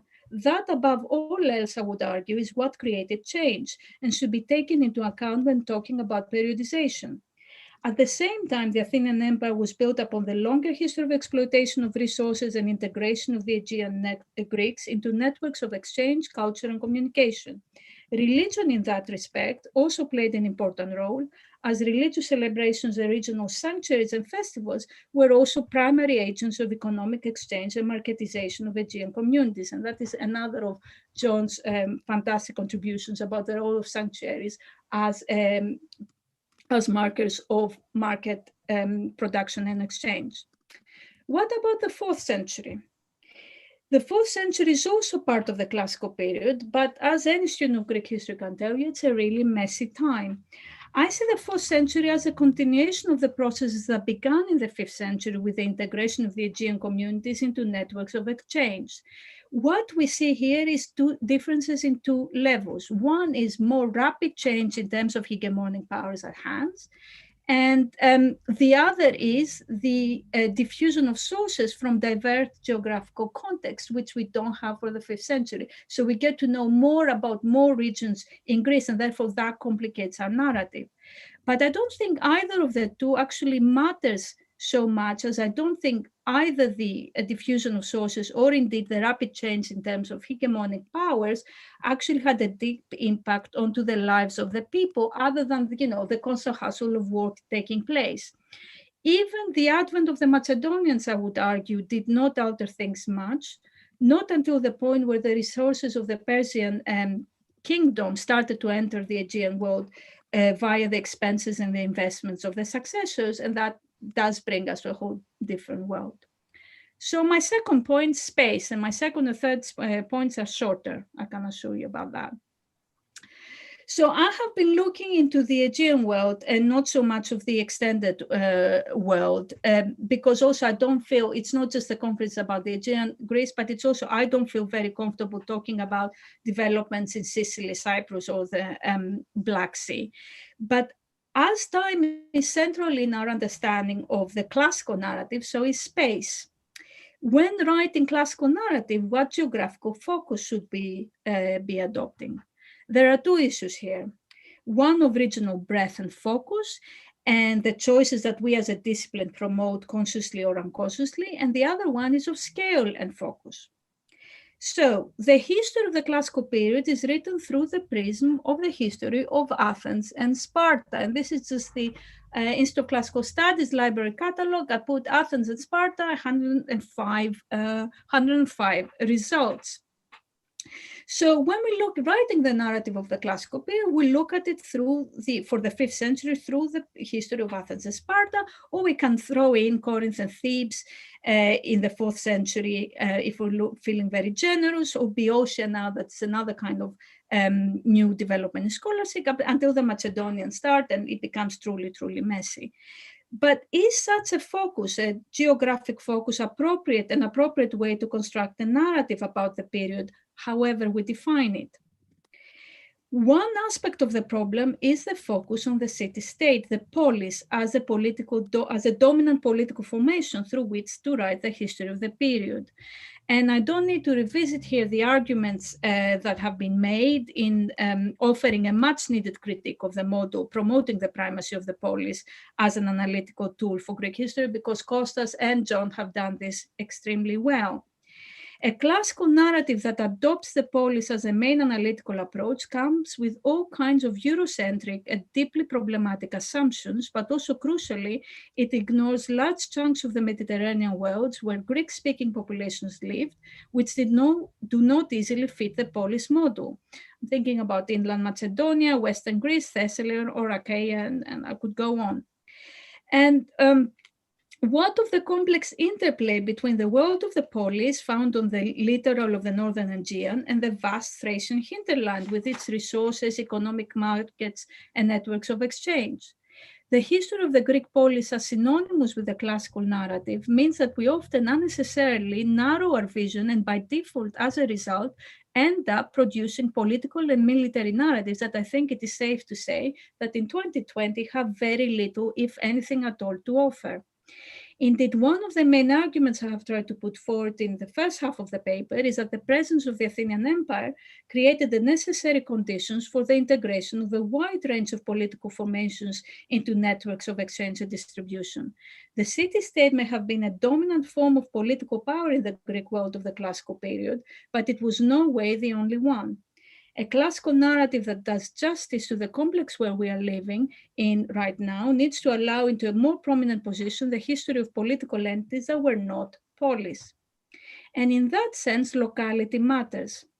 I have painted a picture of integration exploitation for the Athenian Empire with very broad strokes. Here I want to emphasize the importance of local variation as a key theme. Regionalism and locality are extremely important in how we should write the narrative of the classical period. And by locality, I mean literally anything other than Athens. Anything at all. I am so bored of Athenian history. I can say that now, but truly no more Athens. And classical narrative has been synonymous with the historical narrative of Athens. And when we read these narratives, the degree of exceptionalism is always acknowledged. But I think we should really move beyond that and look at the far more complex picture of local and regional variation and integration of the Eastern Mediterranean. A new classical narrative should abandon an approach that writes a history of the period through the lens of classical Athens and Sparta. And the emphasis of Athens and Sparta is problematic, both because it is polycentric and because it emphasizes two exceptional polis.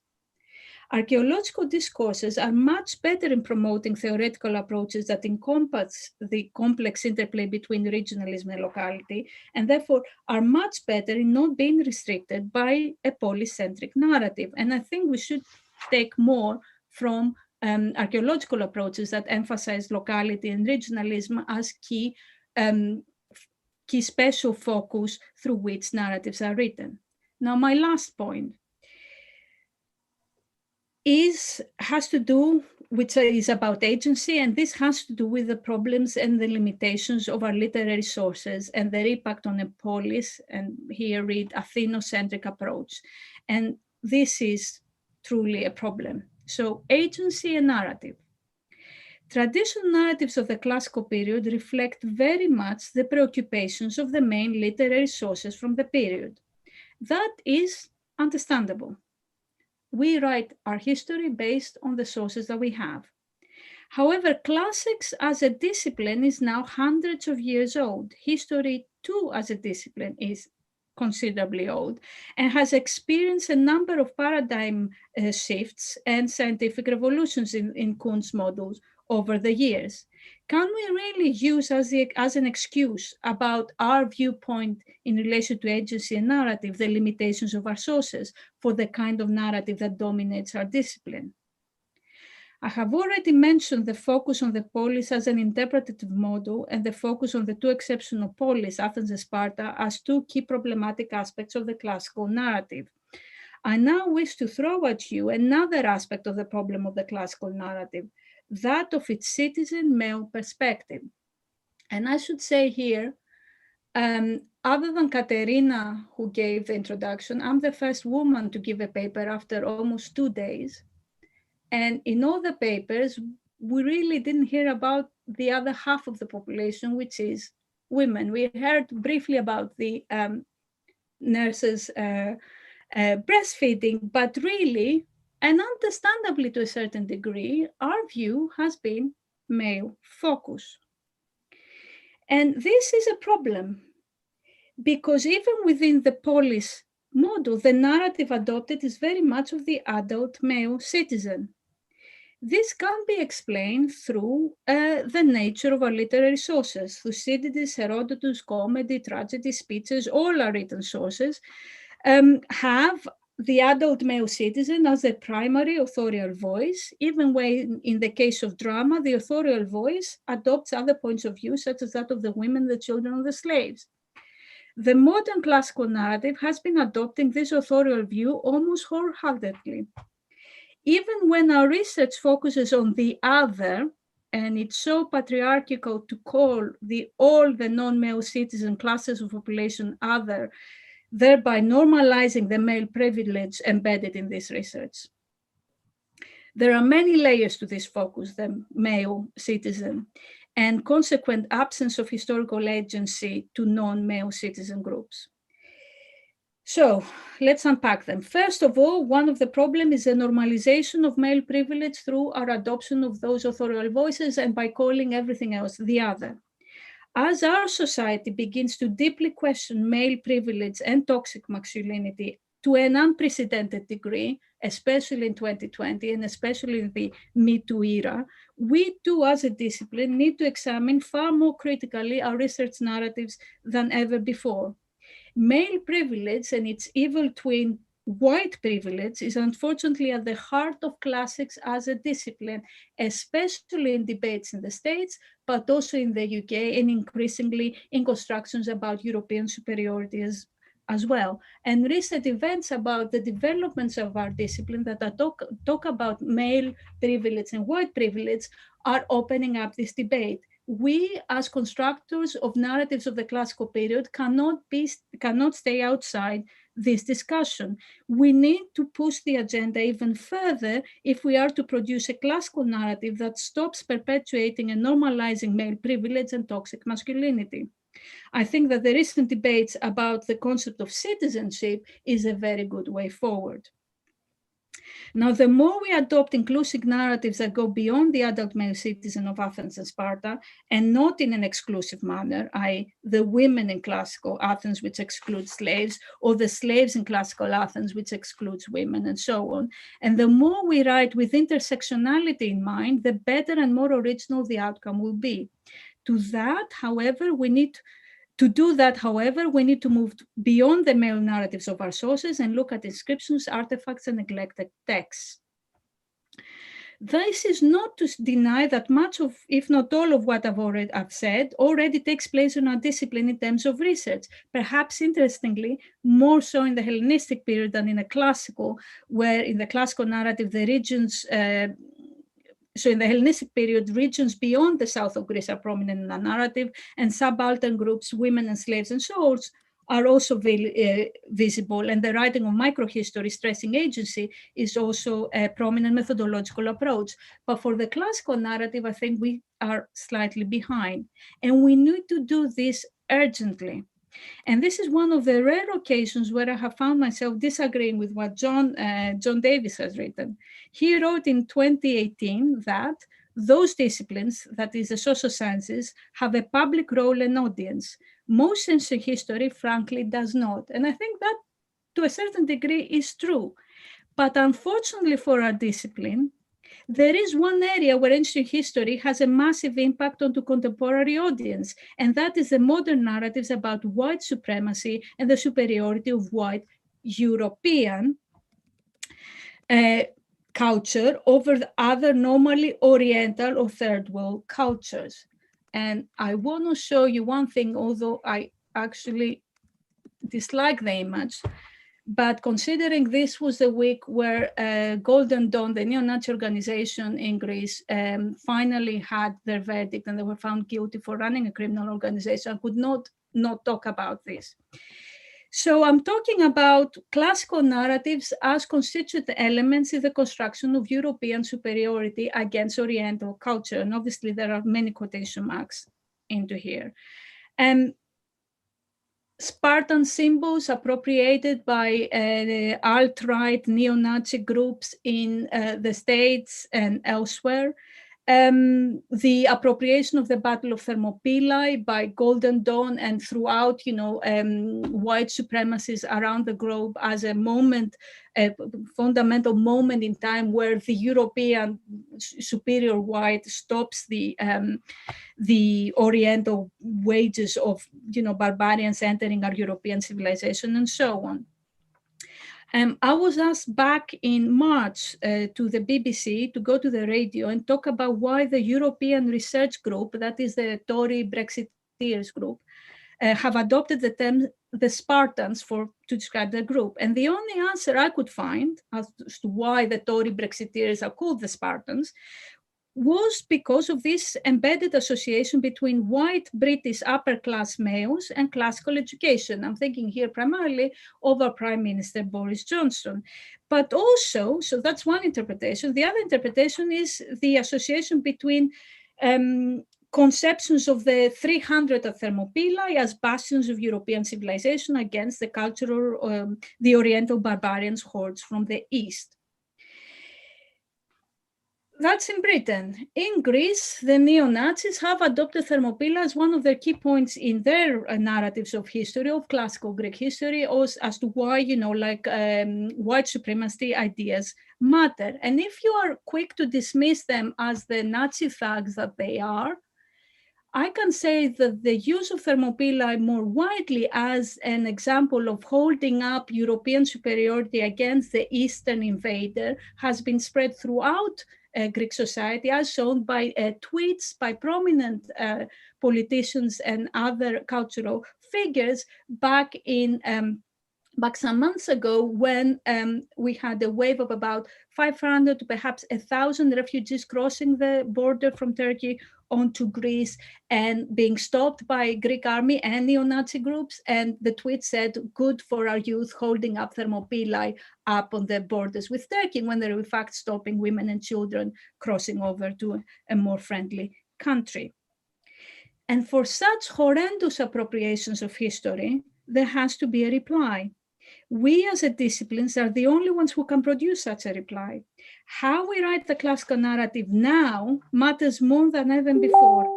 And at the same time, we do not write in a vacuum. The more racist and sexist ideology is normalized, the more dangerous a narrative that adopts the male point of view becomes, and the one that stresses the political and military events of the classical period becomes. And we live in a toxic paradox. Modern appropriation, such as the public obsession with Thermopylae, feeds the alt-right narrative, but it's also what keeps our discipline alive and endangers our discipline the most. So what do I suggest? 3 shifts in focus and emphasis. And as I said, most of this is already happening. I'm just making an urgent call for more of it to happen.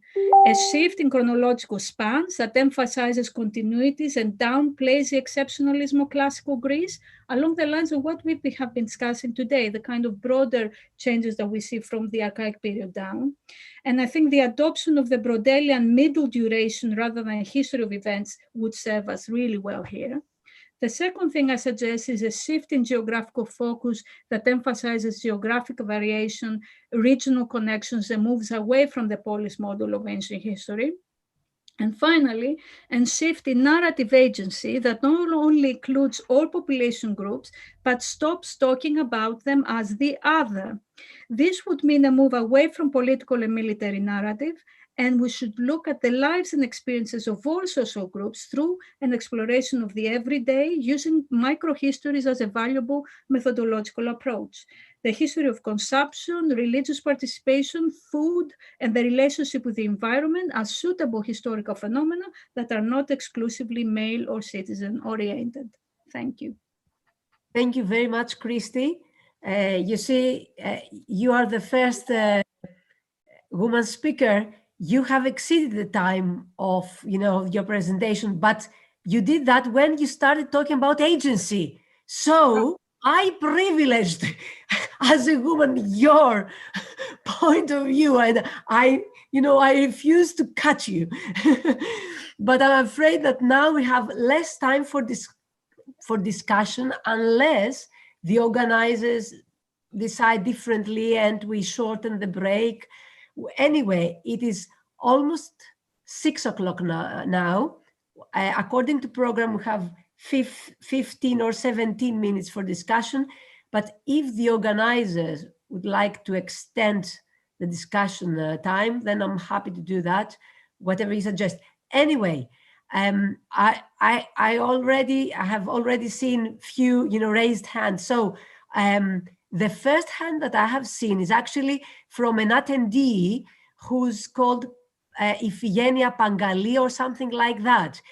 Christy, may I say that I found this very stimulating, and I'm sure the audience has found it also stimulating. I hope they have all time to raise questions. So the first hand was by Iphigenia. If she would... She can talk. Yes, I can. So thank you very much. I find it really exciting that I've finally heard a woman's voice for a change. No offense to our male panelists, but anyway, my main question is about how we perceive history and more specifically, how we teach it to future generations. As a future historian myself, I'm currently an MA student. My mentors, Katerina Panagopoulou and Kostas Valsopoulos, many times has stressed the problem of how we perceive history and how we teach it today.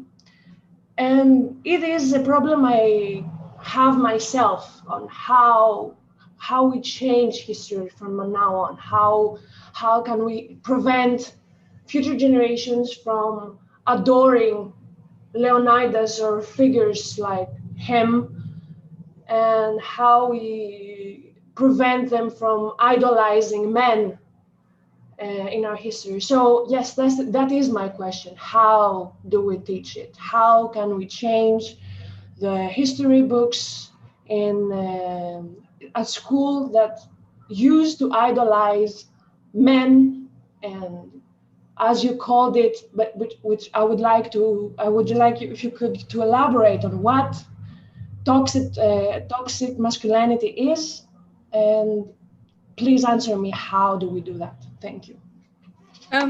Wow, okay.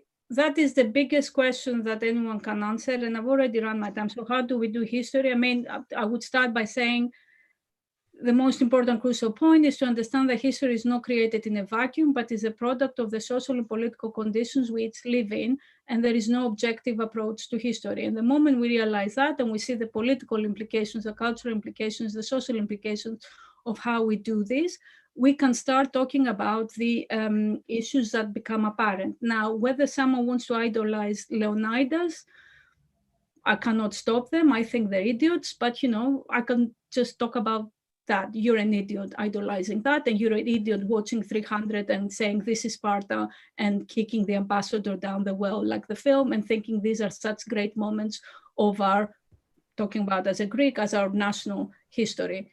There is a point when you can no longer have a discussion, and we just have to kind of do our best, educate, and fight for a better collective political world in which such appropriations do not find space or oxygen to grow.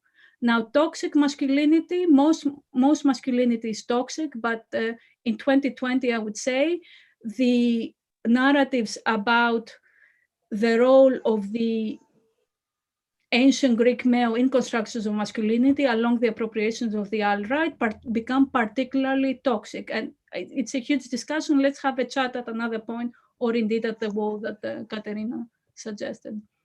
Okay, thank you very much, Christy. I have at this moment, I have at least 4 panelists asking to raise questions. I don't know who was first. It is Andrei Tchankovsky, Ed Harris, Katerina Panagopoulou, and Paschalis Paschidis. Andrei's first is in the sequence. It's a very short question. Christy, I have the impression that you have avoided a very hot debated question. When the classical period did the classical period end? What is your low limit of the classical period? I would say about 310, when as I said, the finances of the Persians come into full play into the Greek world of the Aegean and start changing. So not the death of Alexander, you need some years after that. But what I was trying to say is it doesn't matter. They're all kind of narratives. So it's not that the Greeks wake up in 310 one morning and the world is fundamentally different. But for our purposes of periodization, anything we say 500 to 300 or 478 to 323 works equally well or equally unwell, if you want to. But because if you are on the local level, let's say Athenian level, the only date deep, seizure in the history is with the Creo-Median War, and so we can go until 262 and to say that that's the same period as the 4th century. There's absolutely no break between Demosthenes and let's say yes. Do you agree with me? See what you did there? you took the primacy of Athens and extrapolated from that for the whole. No, I am not. No, I am not defending the primacy of Athens. I'm saying that if we are in Athens, this is a date which is significant for the Athenians. Whereas if we are in Miletus or in Ephesus or in Delos or wherever, it's completely different. A completely different date should be chosen as a turning point. Yeah. But it is interesting that you try to define it from the economic point of view and to look for something more general than just a political event. Okay, thank you. Ed Harris, Katerina Panagopoulou, and Paschalis Paschidis. Good. Can you hear me? Yep. Yeah. Yes.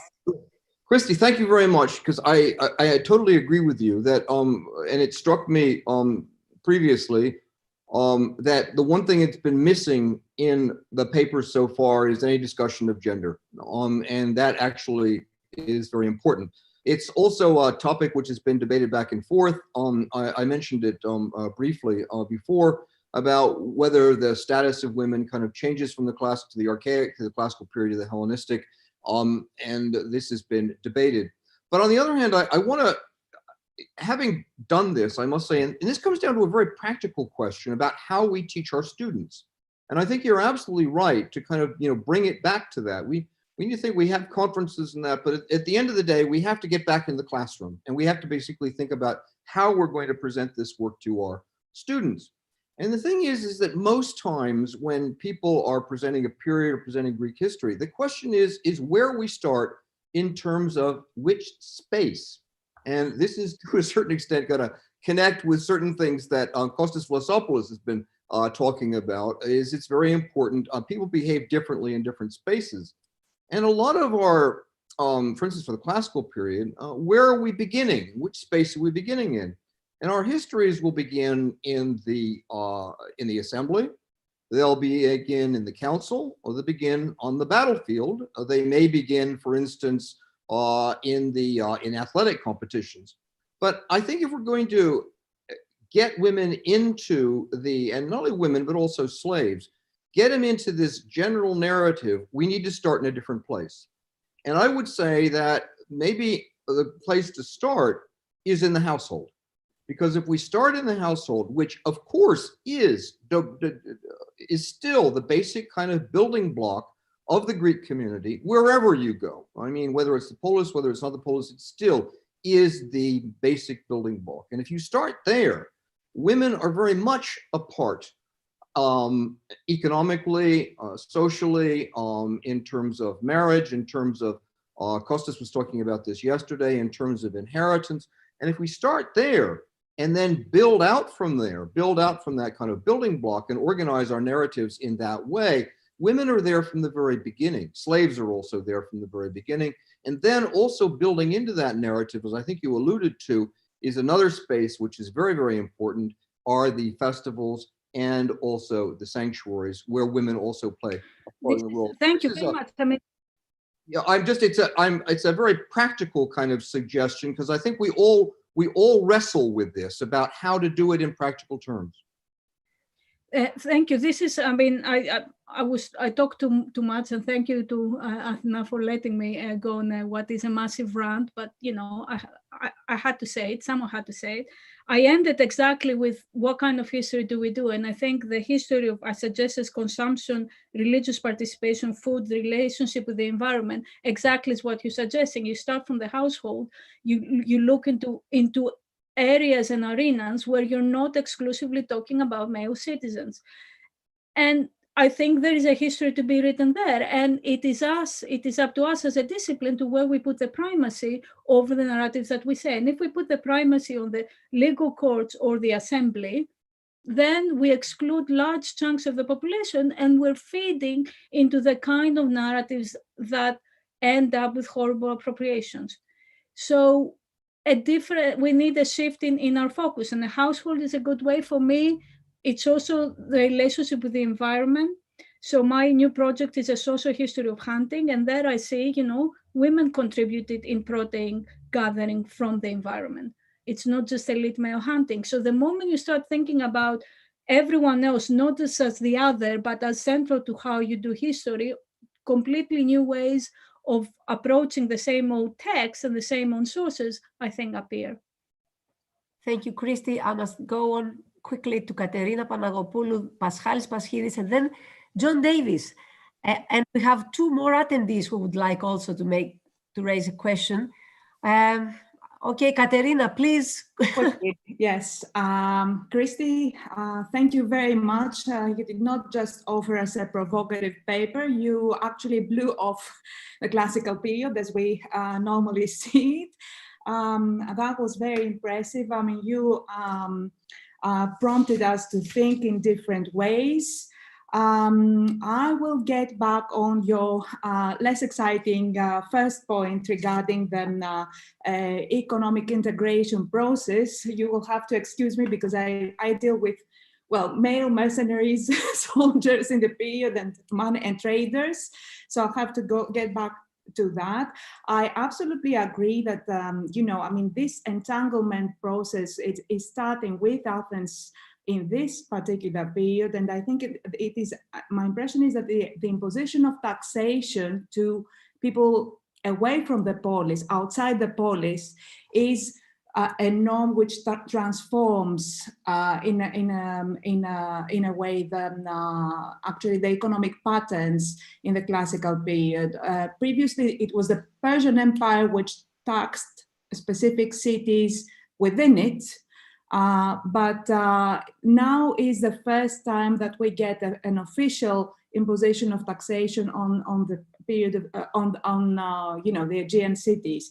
There is an interesting article in regard to what you said about northern Greece and the imposition of you know, and the Athenian Empire in northern Greece by Selini Psoma in MHR 2015, in which she explains how the Athenian owls, you know, why the Athenian owls are found up in the north because of the timber trade. And I think that is adds to your point that, you know, now we have a first entanglement of the Aegean, which is quite impressive in this period. Sorry, I wasn't that brief. You were, that's okay. Thank you, Katerina. I'll be very brief, yes. Okay. Agreement on that. Paschalis and then John Davies. Paschalis Paschidis. Thank you, Christy, for all this, and especially for bringing up two notions that I must admit I was expecting to hear more of. I mean, in all papers. First, of course, the inherently problematic nature of periodization, and secondly, the notion of the time span, that we have to first define the phenomenon we're talking about, and then if we're talking about the long durée, the middle time span or the short time span. I just have one minor point on the polis. You mentioned we should move away from Athens and we should move away from the polis. Obviously, I'm fine with moving away from Athens, as you can imagine, and I am fine with moving away from the polis and looking outside the polis, but we should be careful, I think, not to throw the baby out with the bathwater. What we should do away with is the emphasis on the notion of the independent city-state, which actually did not apply to all that so many polis. The notion of the political community, be it a polis, be it an ethnos, be it a conglomerate of ethni, be it an ethnos under a king, be it a tribal state, and so on and so forth, I think is still pertinent and useful. And the way it is transformed in later periods shows that it continued to form the axis of how people understood themselves within a community. Yes, I didn't make myself very clear. What I want us to get rid of is the primacy of the narrative of the polis. Obviously, if we're writing about any period, let alone the classical, we will talk about the polis, but the primacy of the polis as a hermeneutical model, I think, needs to be revisited, if not abandoned. Because not, you know, just from the from a practical point of view, not all Greeks lived in polis, even if that does acquire a primacy in the kind of political discussions and identifications that the Greeks themselves talk about in our sources. It's still not the only format of community living. But it has become, and Kostas has said this better than I have, it has become and has acquired the primacy in our approach, and that comes with deep issues and baggages. And that's what I want us to get rid of, or to revisit and make louder noises about, basically. So a longer version than my yes to Katerina, but yes to you as well. Okay, John Davies. Very quickly, can you hear me?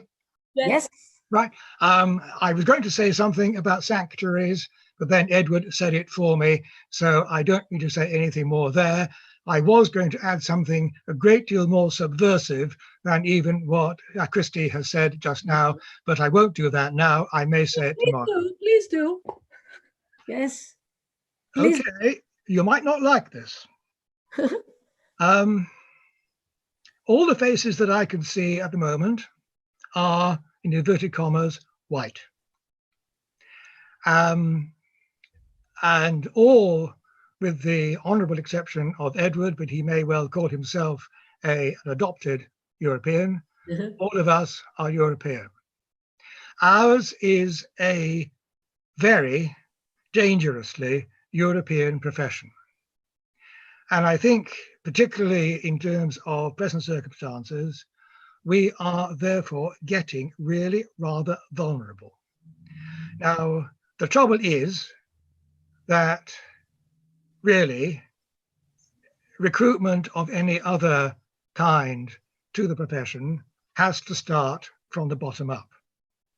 And that means, bluntly, starting in primary schools. It is not something which we now can, frankly, do anything directly about. But I think it seems to me that we have got at least to say that we acknowledge that this is a problem. But at the same time, it is saying, what interest, relevance do we have, frankly, to the populations of Africa, or to India, or to China, or Japan? Yes, I know perfectly well that there are departments in China and Japan particularly, which have some extremely good scholars in them, and I have met them, and I'm very proud to have done so. But there is a relevance between what we are doing and what people in Europe people living in Europe experience, which is not there for the rest. Now, I simply state a problem. I have not got an answer, but somehow or other, there is a dialogue here which needs to be started. End of speech. Thank you, John. You're absolutely right. We need to work on this. I followed the debates as they take place in the States, where that discussion is obviously, for particular historical reasons of the discipline, far more active and far more central to what's happening at universities. But certainly in the UK, we haven't had a similar level of discussion of what's happening in relation to race. Not just for the classics, but more generally. We just started having a discussion about the attainment gap in university degrees. Yeah, so certainly, yeah. We need to have the discussion. So, two attendees, Thomas Clemens and then Natasha Terlexi. But very briefly, very quickly, I'm sorry that we have run out of time. It's my fault. Well, it's a collaboration of faults, Christy. Thank you, Christy. I really enjoyed your paper. In the name of brevity, this relates quite strongly to what Ed Harris has said and what John Davies has said. But what precisely do we mean by narrative in this context? Because it seems to me that to a specialist, it would be a coherent and accurate understanding of events that can be summarized quite briefly, whereas to a non-specialist, it might mean the key events of a particular period. So for your approach to be fully actualized, do we need to ensure that there is as small a gap between those two definitions as possible? You were brief, but I'm not sure I understand. Why are you talking about events? In terms of how we understand narrative, that do we see narrative as a sequence of events, or no? No. Okay, I think I may have misunderstood what you said then. Narrative in the terms of discourse. Right. If you think of the French discourse as narrative, that's what I see. Yeah. I see. Okay. Okay. Last question, unless there's somebody who, is very, very, determined to raise a question. The last question is from Natasha Terlexi. Natasha, can you hear us? Yes, I can. I'll try to be brief. I think I wanted to speak to the question of appropriating the narrative of ancient Greece in particular, in modern Greece in particular. And it's not only by the extreme right, it's a very mainstream narrative that excludes women and slaves from it altogether. You only need to look at the Greek history books that are taught in high school to understand how extreme this exclusion is. My comment would be that maybe Christy could say something on is our task is not simply to stop perpetuating the exclusion, but to actually fully integrate women as well as slaves into the narrative, including the narrative of the polis, and to place the narrative of the polis in a world context and take it out of this equation of the polis city-state equals classical Greece. I think the recent focus on the economy as part of understanding this period in history is actually pointing the way towards this integration, because it also points the way to the ecos as not somehow a domestic setting, but to the ecos also as an economic and a political and a social unit. I think in order to integrate this women into this narrative, we have to go back to the Archaic period.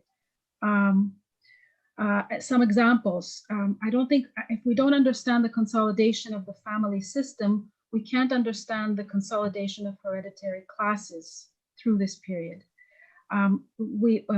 David Lewis spoke about the slavery and economic development feedback loop, which propelled social development and economic development.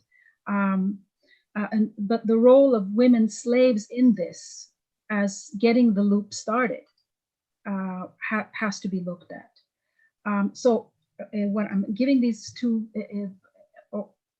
very sort of specific examples to indicate that it's not simply a matter of saying, okay, there's the included, and then we have to turn and look at the excluded. No, we have the point is how to integrate both women and men and slaves, both women and men slaves, into this into the overall development. Otherwise, we are continuing the exclusion, let's say. I couldn't agree more, and that's why I think intersectionality is the way forward. Thank you. Okay, then we have exceeded only, we have almost, I think, 25 minutes for coffee break. So if there are any other questions, please use the Padlet. Katerina Panagopoulou has put on the chat the link. So please use the Padlet if you want to make more questions and to discuss with Christy further on all these issues. Christy, thank you so much. It has been very thought-provoking and a very interesting discussion. Thank you all.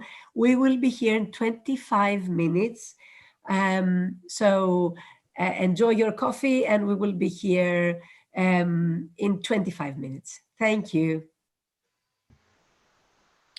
Okay, it's been a long day, and it's probably important we don't overrun.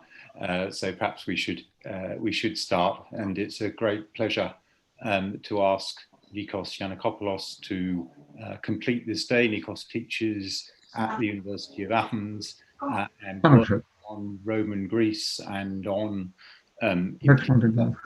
institutions within Roman Greece. And he's going to attempt the task of talking about Roman narratives. Nikos, the screen is yours. Thank you very much. Can you hear me? We can. Okay, thank you very much. And I would like also to thank the organizers once again for their invitation. For reasons stated yesterday, it is a great honor for me to deliver a paper in a conference in honor of Professor Davies. My subject, I was invited to deliver a paper on Roman narratives. The history of the Aegean world. There is a handout. I hope that everybody has it. The history of the Aegean world under Roman rule has quite early attracted the attention of modern scholars, although there were no great wars to narrate.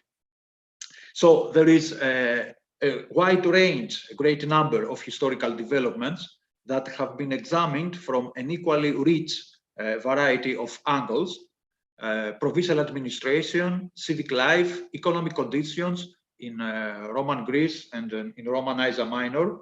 And of course, quite recently, and keeping pace with wider developments in historical studies, considerable progress has been made in topics such as the role of women in domestic and in public life, the conditions in the countryside in terms of land holding and patterns of settlement, and the relation between town and country. Precisely because there is such a great number of topics examined from great variety of angles, it is rather difficult to distinguish holistic historical narratives, even competing ones. I mean historical narratives that embrace the results of research in all these various topics and all these various fields. However, in particular areas, and precisely as far as the institutional and political or social-political changes in the Greek polis are concerned, such a very coherent and still prevailing narrative may be easily spotted. John's seminal book on the Greek city, From Alexander to Justinian, published in 1940, systematized and further expanded the already predominant perception the Greek polis under Roman rule had been transformed into a political entity whose still considerable internal self-governance was monopolized by wealthy elites. Property qualifications for holding civic magistracies, attested in Thessaly and Achaia, for example, were combined with the magistrate's power to pre-sanction and disallow legislation, as evidenced in enactment formulas of several civic degrees. Lifelong membership turned the council into a permanent and irresponsible body, which governed the city. This was the organ of a hereditary curial aristocracy, which enjoyed great prestige. The citizen assembly's role amounted to little more than a formality. It participated in the enactment of decrees, which, as Jones put it, were of no practical importance, mere grants of honor. These views actually formed an interpretative framework for most subsequent studies on the Greek polis of the imperial period. However, the growing scholarly interest in the phenomenon of evergetism from the 1970s onwards, the interest in public rituals, and an explosion of onomastic and prosopographical studies, all this based mostly on inscriptions, initially enhanced such approaches. The local notables' municipal careers and acts of public generosity, their interaction with the representatives of Roman power, their gradual incorporation into the body of Roman citizens, their promotion to the equestrian and even the senatorial orders were topics thoroughly examined, making thus clear both the social distance that separated those notables from the common citizens and the amount of power concentrated in their hands. The notion of oligarchization encapsulates the nature of the changes in the institutions, the administration, and the society of Greek cities under Roman rule. This notion underlies, either explicitly or implicitly, numerous fertile regional and thematic studies which have greatly promoted our knowledge on all these fields. The extent to which this development was associated with the imposition of Roman rule has been a rather debated issue. An older thesis attributed a decisive role to active Roman interventions, which favored the rich over the poor, and contributed to the destruction of democracy and promoted Romanized institutions such as a permanent council and property qualifications for office holding. This has been met with skepticism on the part of scholars who place more emphasis on internal developments, such as the implications of evergetism, developments which had already begun before the coming of Rome. It has been also suggested that hybrid institutional solutions were devised by Greek cities which adapted Roman practices and models to their own particularities and traditions. For example, lifelong councillors and magistrates with legislative power, but still elected by the assembly. On the other hand, the scholarly preoccupation with evergetism had a long-term effect of a rather different nature, as a series of fertile studies published from the 1990s onwards demonstrate. The crucial point is the following, in my view at least. It is the realization that it was the attribution of honors that gave meaning and value to individual benefactions and increased the local notables' social and political capital. This realization gradually led to a re-evaluation of the position held by the civic institutions which conferred such honors, including the citizen assembly itself. The latter could still exercise a significant measure of control over the behavior and the political choices of the elite.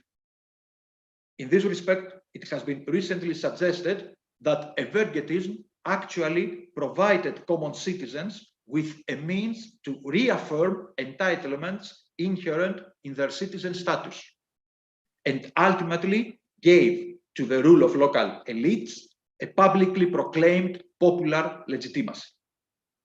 From a different angle, recent scholarship has also drawn attention to a significant number of cases where the citizen assembly actually took the initiative in the decision-making processes, for example, by inviting the council to draft proboulevmata, or by ordering magistrates to prepare decrees, always within the context of awarding honors. Finally, careful and insightful readings of the writings of Plutarch and Dio Chrysostom, Dio of Prusa, published in the last 3 decades. The first page of the handouts includes a selection of such bibliography. Such studies have insisted on the fact that the citizen assembly held a more important place than the epigraphic documents demonstrate. Rhetors were fully aware of the necessity to gain the support of this body, which listened to speeches proposing different versions of the public good and reached decisions not only profiting from, but also judging the notables' excellence. In this respect, these studies partly challenge the prevailing orthodoxy and elite-dominated polis, and without denying oligarchization, offer interesting new ideas regarding the extent and the nature of the oligarchic changes. However, their conclusion may appear somewhat paradoxical, even invalid in view of the standard interpretation of epigraphic documents that still underlines the subordination of the assembly to the boule and the notables who controlled it. So, in a way, this is the current situation, the situation in scholarship the last few years. My intention in this paper is to comment on these new ideas and to explore both their potential and their limits as far as the understanding of the institutional and socio-political changes in the Greek cities under Roman rule is concerned. And I will begin by discussing certain rather unnoticed passages drawn from Dios' second Tarsian oration and Plutarch's political precepts. So the passages are included in the handout. A day or two ago, the assembly took one course and the council another, and the elders still maintain their own position, each body clearly looking after its own interest. This much quoted passage from Dios' second Tarsian oration, text number 1A in the handout, addressed to the local assembly, has been frequently treated as a clear indication of a stasis, an eternal dispute between the boule and the demos, not so untypical of the imperial Greek polis. Little attention has been devoted to a passage appearing some paragraphs next. It's text number 1B in the handout. Do not think that there is harmony in the council itself, not even among yourselves, the assembly. As a matter of fact, if one was to investigate everyone, it seems to me that he could not find even two men who think alike. Even if one allows for an element of rhetorical exaggeration, the situation envisaged here demonstrates a division much more complex than a simple, clear-cut opposition between the demos and the council, or just another intra-elite rivalry. In Dio's view, both the assembly and the council were internally divided. Within this framework, it is rather remarkable that it is the citizen assembly which is described as the organ which could solve the problems of the city. Several scholars have drawn attention to the fact that Dio strongly criticized Tarsos' well-born and wealthy political leaders, liturgists, for succumbing to the people's desires, expressed through thoripos during the meetings of the assembly. Text number 1C and 1D in the handout. But what has been rather unmarked is that the remedy proposed by Dio lay in the assembly itself. Text number 1E in the handout. My purpose is rather that you, Dio says, being acquainted with your own situation, may not only take better counsel in the present instance, but may also in the future demand that the man who comes forward to speak shall not introduce proposals in an offhand manner, nor on the inspiration of the moment, but with full knowledge and after careful examination of every detail. The assembly's task should be to deliberate. Δουλεύεστε is a technical term. Over well-planned proposals. Εισηγείστε is another technical term. The citizens are not passive listeners, but well-informed judges who put under severe scrutiny the motions introduced to them. In fact, it could be argued that either by exercising pressure over weak and intimidated orators, or by demanding and evaluating responsible proposals made by wise politicians, the citizen assembly performs the same function. It controls its leaders, it even directs their actions. In Plutarch's political precepts, the relations between the polloi, the many, and their political leaders occupy a prominent place, and actually quite a few of Plutarch's advices concern political behavior before the assembly. Rhetorical skills are necessary, and actually Plutarch defines demagogia, text number 2A in the handout, as leadership of those who are persuaded by speech. In an extremely interesting and much discussed passage, text number 2b in the handout, Plutarch remarks that the many, being always suspicious of their leaders, consider that a proposal met with no objection by any politician, even if desirable and salutary, is nonetheless the result of a conspiracy. The remedy for this is to orchestrate such an opposition on the part of speakers who will subsequently change their minds, as if they had been convinced of the soundness of the proposed measure. Here, we find the political class in a state of internal harmony, using a stratagem in order to manipulate the assembly, which clearly does not accept its leader's definition of common good. The situation, as it has been suggested, may indicate a considerable amount of class conflict between the many and the few. But, in my view, the stratagem in itself makes sense only if stasis and adilogia among politicians was what was normally expected during the meetings of the assembly. In this respect, another Plutarchian advice, not so noticed, should be also taken into account. It is text number 2c in the handout. The situation envisaged is that of a politician not currently holding office, but still having something useful to propose. Addressing and advising the civic magistrates should be his first choice, but if the latter do not cooperate, he should appear and speak before the many. The political class here is in disagreement. A direct appeal to the assembly offers the politician the means to overcome opposition by his peers. Plutarch is fully aware of how dangerous this enterprise might be, a cause for resentment, and perhaps even formal charges. He suggests such a course of action, characterized as novelty, only for really important matters.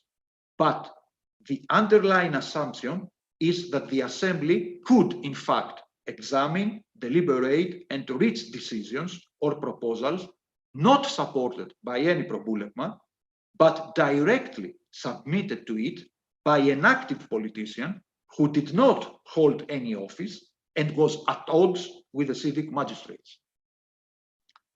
Neither Plutarch nor Dio were alien to contemporary political realities. However normative, classicizing, or moralizing Dio's arguments were, they could not have been pronounced before a body which had an exclusively ritual and confirmatory role, as Jones once thought. Likewise, the Plutarchian advices make sense only within the context of an assembly which constituted a place of lively discussion and debate, and whose participants had to be convinced and won over by members of a political class who normally disagreed with each other. In short, the politically experienced Dio and Plutarch viewed the assembly as preserving its fundamental function, as a political locus where disputed issues were dealt with. With respect to the divisions within the demos and the politicians' tactics to appeal to the assembly, other developments of the Roman period have to be taken into account as well. The assembly was not the only form of collective organization available to common citizens. Recent scholarship on private associations, institutions with a long history, flourishing mainly in the Roman period from the late 2nd century BC onwards, has focused on relations of patronage developed between these bodies and local notables, and has emphatically noticed the support that the latter could obtain in their rivalries with their peers. I would just like to remark that several texts inscribed on monuments set up by these associations in honor of their patrons, text number 3a to 3d are some examples, demonstrate a considerable collective mobilization which provoked discussions in the council and the assembly and resulted in decrees voted in approval of the association's honorific tactics.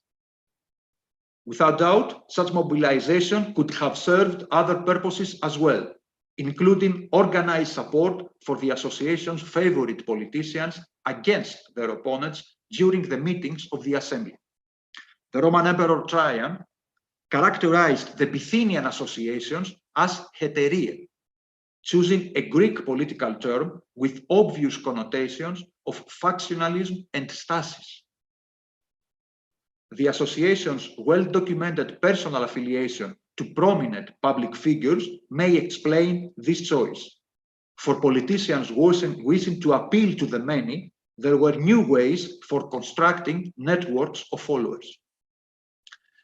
The economic situation, characterized by the impossible to quantify but nonetheless clearly observed concentration of resources in the hands of a small portion of the citizen body, should also be considered. It has been recently argued that economic exploitation was not part of the relation between the civic elites and the common citizens, since the wealth of the first did not derive from the labor of the second. The objection could be raised that we simply do not know to what extent poor citizens worked in the land of local notables as tenants or wage laborers. But moreover, the mechanisms of credit should also be taken into account. Scattered evidence, text number 4a to 4c, indicates that individual members of the political and intellectual elite, such as the fathers of Dio Chrysostom and Herodes Atticus, functioned rather systematically as creditors. Of course, lending out money was not something to publicize in inscriptions, but an honorific degree from Akrefia in Boeotia, dated to the reign of Claudius, offers a rather indirect confirmation. During a period of economic distress, grain shortage, and lack of candidates for the local offices, the three honorants voluntarily assumed the offices of Polemarchos and Agoranomos, providing the bakers with free grain and giving to the butchers and to other retailers of food and shopkeepers an interest-free loan for 1 year. Although the decree, unsurprisingly, presented this loan as an act of evergetism, it should not escape our attention that these benefactors did not entirely resign from the prospect of profit. Undoubtedly, this was not the first time they acted as lenders. Admittedly, borrowers could come from the elite as well, but Herodes' ancestors and the Akrefian benefactors did not lend money only to their peers. That poor citizens, indebted to wealthy politicians, offered political support to their creditors during the assembly's meetings is a possibility worth considering. Let us now turn to epigraphic documents. The list in the handout summarizes epigraphic evidence regarding the role of the boule or the synedrion and the demos, the assembly, in decisions taken by certain civic communities of Roman Greece, an area not so systematically studied in this respect as Asia Minor. The assembled evidence includes both decrees and honorific inscriptions, by definition the product of degrees. Cases where the agents reaching these decisions are denoted with the terms polis or patris are also included. The demos and the polis or patris appear as sole agents mainly in honorific inscriptions, not in degrees. If so, it is noted with an asterisk. It is highly probable that in this context, the terms demos and polis were meant to be institutionally comprehensive, including both the boule and the assembly. The decrees issued only by the demos are very few in number and appear only in the last 2 centuries BC, mainly in small polis of Laconia and Messenia, in Phokis and in Chalkis. On the other hand, decisions taken only by the boule date mostly from the 2nd century AD onwards, with few exceptions, and emanate almost exclusively from the Peloponnese. It is only the cities of Argolis that they outnumber the decisions taken jointly by the boule and the demos.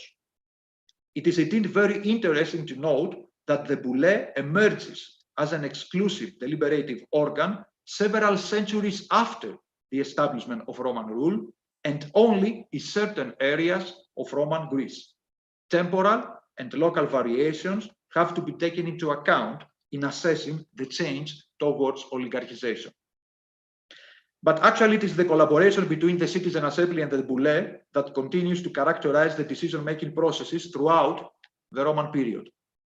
And as it has been long recognized, oligarchic changes are to be found elsewhere. Whenever we come upon information on the identity of the proposers of these decisions, the latter are always civic magistrates, usually supported by a probulemma.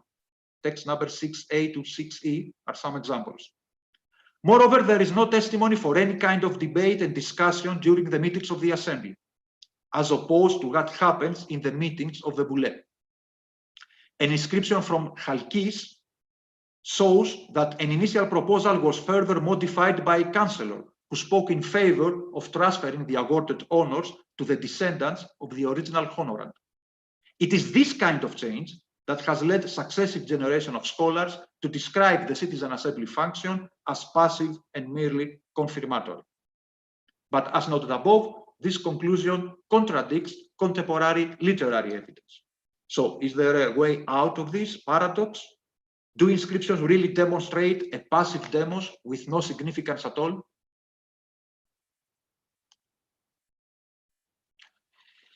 The late 2nd or early 1st century BC Beroean degree for Arpalos, text number 6b, mentioned an active intervention of the demos in support of the probulemma, while an admittedly equally early Archaic degree, text number 6e, specifically prescribed that the proposal made by the Archontes and the Synedroi would be valid only if the demos approved it.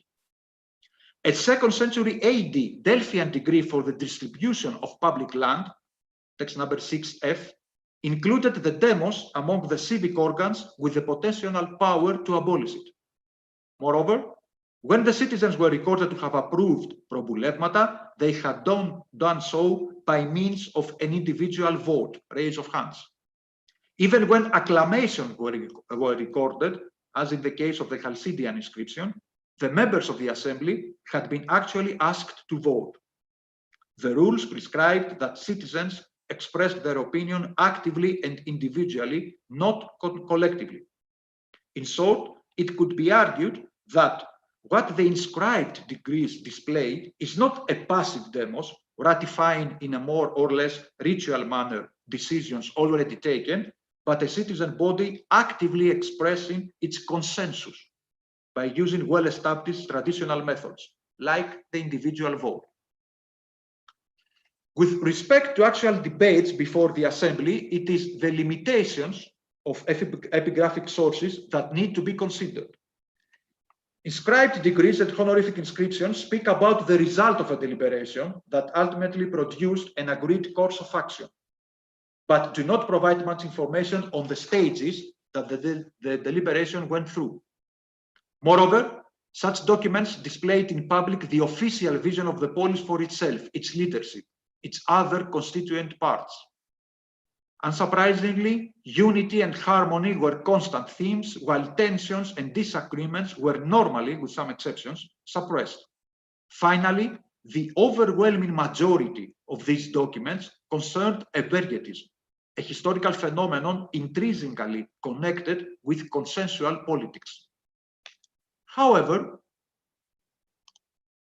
the preamble of the 2nd century AD Delphian decree for the distribution of public land, text number 6f, indicates that this particular decision was taken after several deliberative meetings of the polis. Consensus has not been achieved easily. After all, the distribution of common resources was an enterprise that could not be presented as an act of individual generosity financed by the notables' private wealth, and could not be handled within the consensual framework of evergetism and honorific exchange. It was also a scheme potentially viewed with great skepticism by the local political class, as a concession to the citizens as undesirable as the confiscation of private property. See the advice of Plutarch in text number 7a. Being a rare instance of a public document not related to evergetism, the Delphian decree indirectly confirms the picture drawn by Dio and Plutarch regarding debates and deliberation before the citizen assembly. My point is that viewing epigraphic documents as demonstrations of consensus and not of passiveness on the part of the demos, and recognizing that evergetism and honors were not the only issues in civic politics, allows us to efficiently reconcile the opposing conclusions that may be drawn from different kinds of sources, literary and epigraphic one. But what kind of consensus was the one achieved in Delphi? The final settlement privileged the boule in various ways. Individually, its members were entitled to bigger parcels of land, 60 plethras, than those given to the members of the assembly, 40 plethras. Moreover, among the Delphians who had benefited from a previous distribution and were excluded from the current one, only the boulevte and the damiurgoi had the privilege to exchange their old allotments with new ones. Collectively, the boule was the body to test the applicants and to decide who among the citizens was to benefit from the provisions of the degree.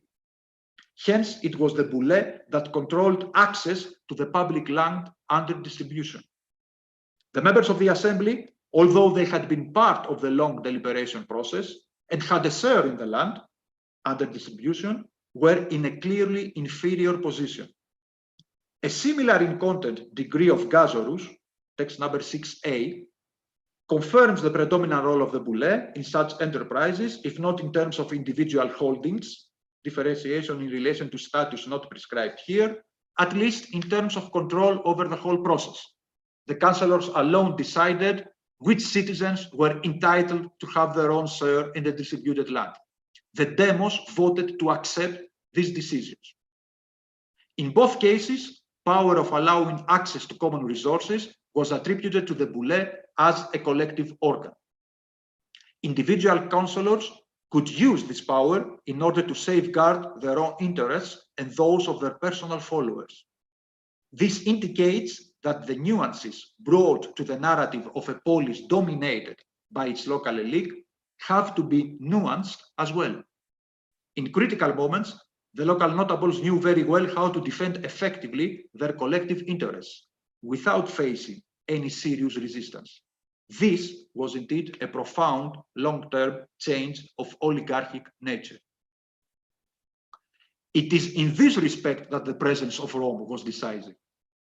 More important than whatever institutional oligarchic changes were brought or encouraged by the Romans was the very fact of the superimposition of an imperial state upon the local civic communities. The local notables thoroughly studied contacts and interaction with the Roman authorities could greatly serve their interests, both as a collective group, when faced with a rather unlikely prospect of opposition from the demos, and in their individual dealings with common citizens. The institutionalization of the hierarchical distance between honestiores and humiliores and its legal consequences illustrate this point. So to sum up, any attempt to construct a narrative of the institutional and political changes observed in the Greek polis under Roman rule should take into account the limitations and the complementariness of epigraphic and literary sources. The conflictual character of civic politics continues, as in the past, to be a key factor, as long as it is recognized that factionalism did not take only the form of a clear-cut opposition between an aristocratic council and a plebeian citizen assembly. Intra-elite rivalries went hand in hand with divisions within the assembly, which included citizens variously attached to different political leaders, for whom recourse to the many in the face of opposition was always an option. In this respect, tensions within the notables gave vitality and real political significance to the assembly's function as a civic body equipped with an institutionally validated power to evaluate different views on contested and publicly debated issues, and ultimately to enact decrees. Moreover, the municipal elites understood very well that evergetism constituted a field of an ongoing class negotiation, text number 7b and c, shows that men like Dio Chrysostom and Plutarch were aware of the fact that the citizens expected and demanded that their leaders' private wealth should be used for the benefit of the community. And they recognized that evergetism gave power both to the grantors of benefactions and to the grantors of honors. However, the range of this class negotiation was restricted. In the face of elite unanimity and concord, the demos had to recognize the superiority of its well-connected with the Roman power leaders, and especially the right to control a crucial aspect of local civic life, access to public resources. This poorly documented issue calls for a thorough examination, which is absolutely necessary for constructing a comprehensive narrative of the changes that underwent the Greek polis under Roman rule. Thank you very much, and I apologize for exceeding the time limit. Thank you very much. You've only exceeded very little, and you've encompassed a great deal. So let's open it up to discussion. Who would like to raise their hand? Kostas Bourosalis. Well, Nikos, we are grateful to you for a very diligent and careful first effort at a new synthesis of the development of the Greek city under Roman domination. I fully agree with your ideas concerning the Greek polis retaining an important inner life during the era of the Roman Empire. What is very important in this respect, and that could actually strengthen your argument, is to connect it with retaining or losing the status of the civitas libera in the empire. Because it was not accidental, of course, that this phenomenon appeared in many instances under Roman domination. And if I'm not mistaken, in one of the new inscriptions from Kos, published after my book on Kos between Hellenism and Rome by Halof and Bosnakis, there is a mention of difficulties in the ecclesia, and this would have obviously the form of tensions during meetings of the ecclesia. Anyway, it was not self-understandable that everything was agreed upon from the beginning of a conference of the ecclesia. I think that we have enough evidence on that. Concerning now this big difference, as you tried to present it, between the evidence of the literary sources and the epigraphic sources, actually you agree yourself in the end that this is only a seeming difference, because in the end, even this very prudent consensus at the end of a decree might have very nerved precedents, one could say. And a final remark, this connection, I found it very interesting, this remark of yours on the connection between political support and financial transactions between the common people and the various benefactors and local politicians at Akrefia.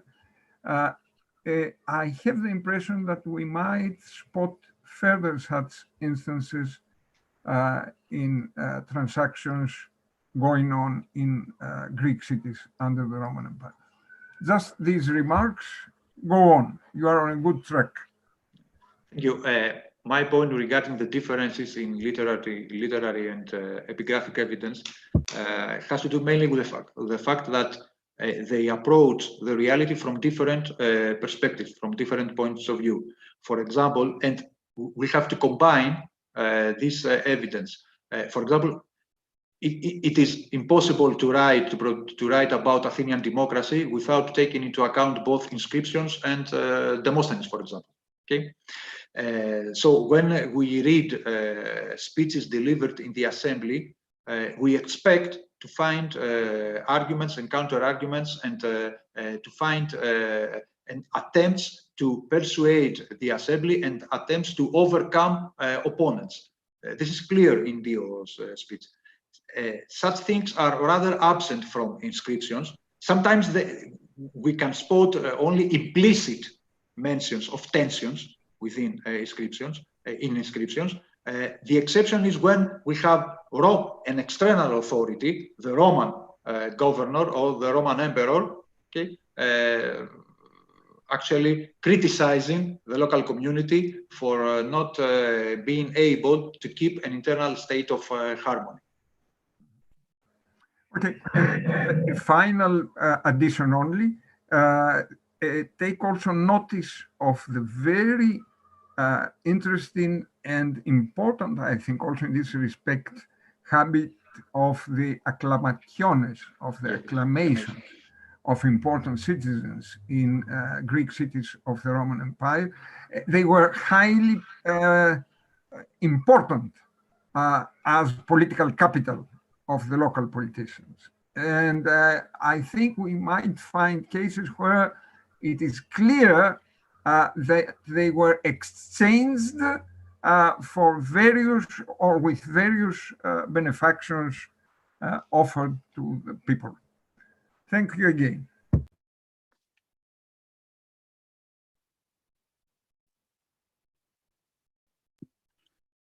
Other questions to Nikos?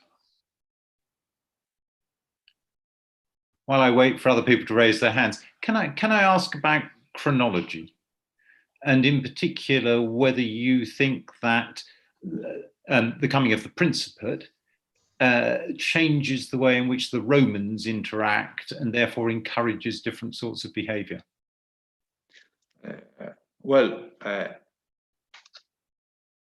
Okay, allow me to just to make a preliminary remark. Yeah. The view that Roman power actually supported the rich in Greek cities is correct as long as we recognized that at least during the initial phases of Roman expansion in the 2nd century BC in the Aegean world, what mattered most for Rome was to support its own partisans, not the local elites as such, because resistance and opposition came from local elites as well. So this is why, for example, the democratic measures taken in Achaia after 146 BC were accompanied by confiscations of property, so as to ensure that the circle of the rich men put in control of the right ones. The Peloponnesian cities were restricted to Rome's associates. Yeah. Okay. So in this respect, as we move on, we may find that when Achaia becomes a province, speaking for Roman Greece in the age of Augustus, we do have a more systematic involvement of Roman authorities into the local affairs.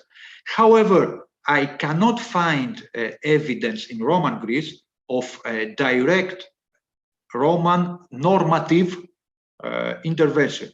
We have such evidence from Bithynia, okay, where we have a lex provincia regulating things, but a general normative intervention on the part of the Romans, at least as far as Roman Greece is concerned, is not attested.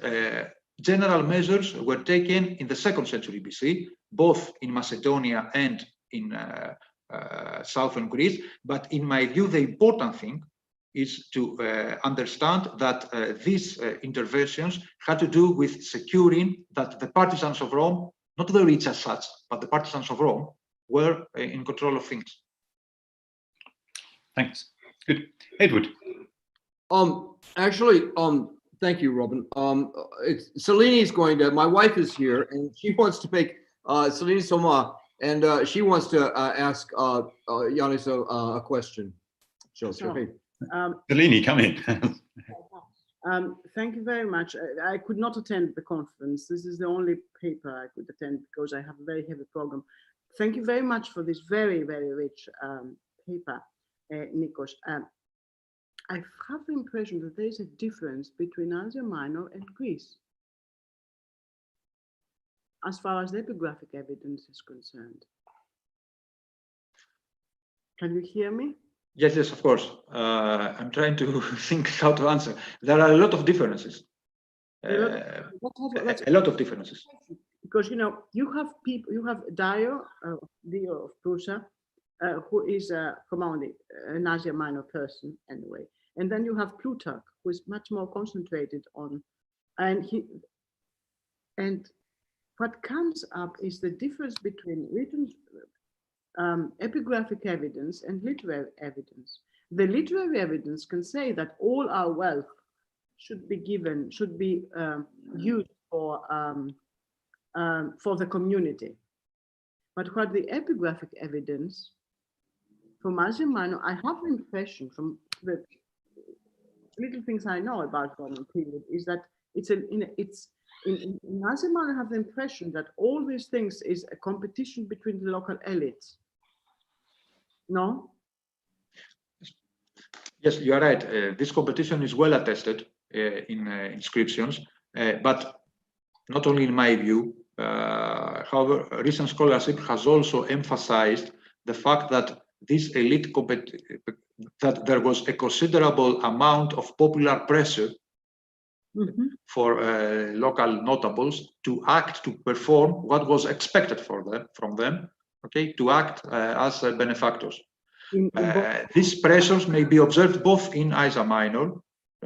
Dio was the victim, actually, of such pressure. People threatened to burn his house, okay, and in Greece proper as well. Now, as far as the difference between Asia Minor and Roman Greece, there are some differences. However, as far as the world of those intellectuals is concerned, we have to keep in mind that Dio traveled all around the Greek East. He delivered speeches in Tarsus, in Rhodes, in Alexandria. Plutarch wrote his political precepts in order to give advices to a young politician from Sardis in Asia Minor.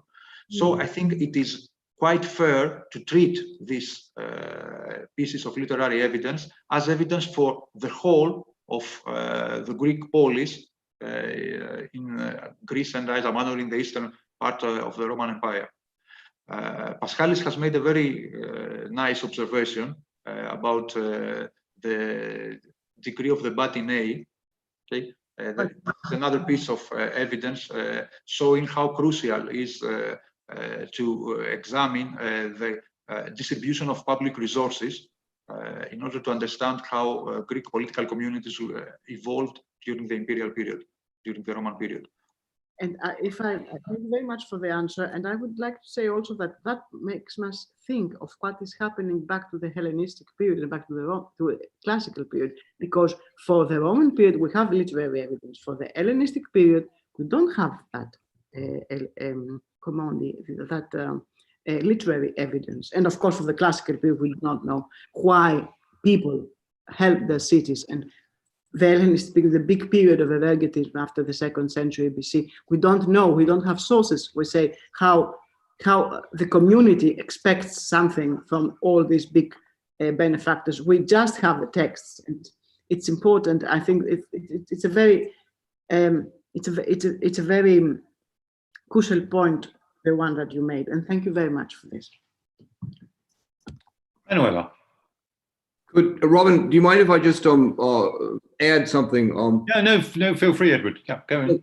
Thanks a lot, Robin. It was really excellent. I also was kind of glad because I think our papers go very well together and show a great deal of continuity, even though I think you brought out a certain number of differences. This one thing is consensus.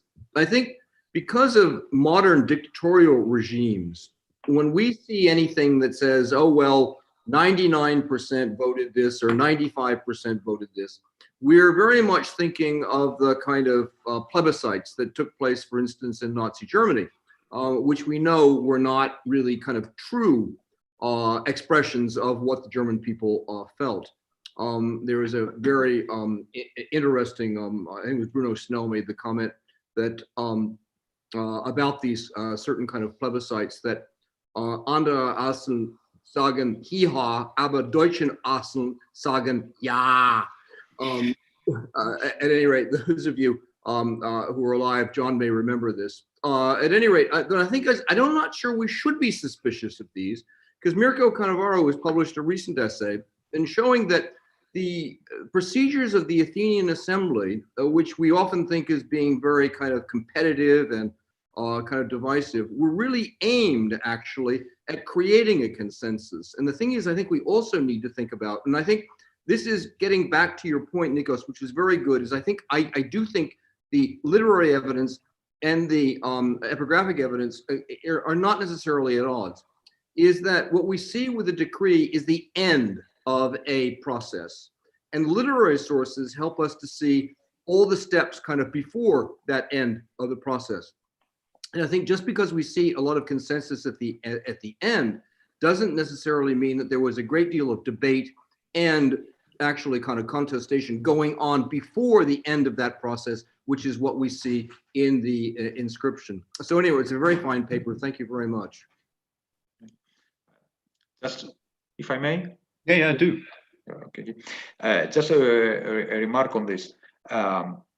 We do have a consensus because we have to think what is at stake. Mm-hmm. What is at stake in most decrees of the Roman period is the award of honors, right? Mm-hmm. So for common citizens, for example, I don't think that it matters a lot if this John or Nikos or Robin was going to get a statue. Okay. My point is that what we call political oligarchization, in the sense of civic offices and council membership taken over by a minority of rich citizens, this can hardly be denied. However, it was, I can argue that this kind of political oligarchization did not mark such an extremely significant change as far as the actual political power and political experience of common citizens was concerned. After all, how could a common citizen not belonging to what has been described as a leisure class, okay, could aspire to positions involving the performance of administrative duties, unpaid administrative functions, not to mention those of political leadership. In practice, these were always the prerogatives of the well-to-do. The major change and I think this is what we should focus on, has to do with the very fact of the superimposition of the Roman imperial state upon the local civic communities, because it was this superimposition that enabled the local elites by establishing contacts with Roman authorities, and these contacts multiply after the age of Augustus, to get back to this remark, by establishing such kind of contacts to be able to better handle the relations both with the common citizens, okay, and of course to handle and settle the intra-elite rivalries. From this point of view, I think, if I'm not mistaken, that what is lacking is a comprehensive systematic study of the imperial and of the intervention of the Roman emperors and the provincial governors into the affairs of the local Greek civic communities. I think that this study may show that these interventions had mainly to do with solving problems that the city itself could not solve. Okay? But the very fact that now, from now on, there was another superior level of state authority, okay, in my view, was the decisive factor. I think that it is in this respect that the change is important, not in the sense that, okay, a poor citizen cannot be elected as agoranomos. Manuela, can we bring you in? And if I may add one sentence only, you could do it very well through studying the cases of people who could act as intermediaries between Roman authorities and local cities. And you have many examples. Manuela. Okay. Thank you, Nikos. It was extremely interesting. I have just two minor remarks. The first one, I was wondering whether some kind of support for your work hypothesis that in a situation of large indebtedness in Roman Greece, in some occasions, the borrowers could offer support to their creditors in the assemblies. I was wondering whether you may find some support to this in Polybius, who is strongly interested both in the problem of indebtedness in late Hellenistic, early Roman Greece, and in the dynamics of local assemblies. So this is just a suggestion. I was just wondering whether something can be found there. The second one is a suggestion, a bibliographic suggestion. You may probably not know this article. I'm aware of it because I co-edited the volume in which it was inserted. An interesting article by Adolfo La Rocca, whom you quote in your bibliography, about the way in which the ecclesiastai, that is the members of the local assemblies, are conceived in the Antonine period, starting from a passage in Apuleius. Apuleius apparently translates from an original Greek text the term ecclesiastai with quibus ius est dicende sententiae, that is, those who have the right of speak. And he says this goes in the same direction of the literary sources you make reference to, that is to Plutarch and to Dion. That is, he represents apparently the local assemblies still in the Antonine period as something that have kept working. That's it. Thank you very much. Well, I think it's getting late, but there is a lot of debate about the status of ecclesiastai attested in inscriptions of some cities in southwest Asia Minor, as opposed they are distinguished from the citizens. Okay, you have two categories, the citizens and the participants of the assembly, but I do not want to go into this now. It's getting rather late. But if I may, I would just like to make a last point as far as the assembly is concerned. What is interesting is the fact that however oligarchic change took place, whatever oligarchic change took place, and despite these changes, or perhaps because of these changes, the citizen assembly was never abolished. Although such a question was posed. I mean, if you look at the dialogue, the famous debate between Maecenas and Agrippa, introduced by Cassius Dio, supposedly that took place in the age of Augustus, but perhaps it does not reflect discussions of the age of Augustus, but discussions of the early 1st century AD. However, Maecenas advises that the populace shall not have any right, and that assemblies should be abolished, should not be convened. In my view, this is extremely interesting because it shows that, at least in the mind of some Greeks coming from the upper strata, this problem was posed. However, this solution was never adopted. And in my view, it was not adopted because, in a funny way, it was the continuing function of the ecclesia that safeguarded the collective rule of the oligarchy in Greek cities. The other option, the other solution was semi-tyrannical powers like that.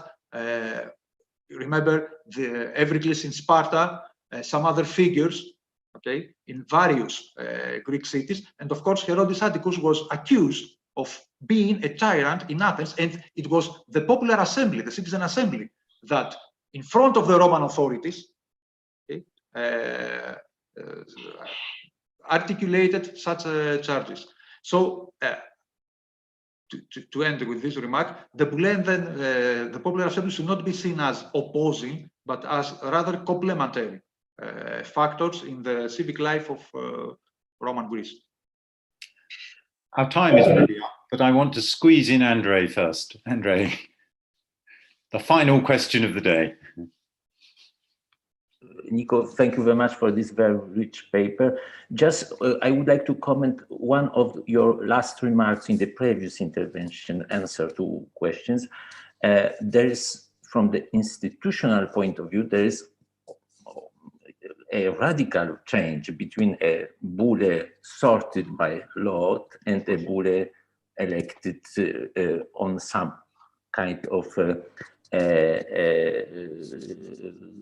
criterion of richest and so. So chronologically speaking, this is a radical change between, let's say, democratic regimes and oligarchic regimes. And these changes were taking place in different moments, in different regions of the Greek world. And this is maybe the way we would have to look at it. But still, this is something new and radical. This is a big change between two periods, and it cannot be denied. It cannot be denied, in my opinion.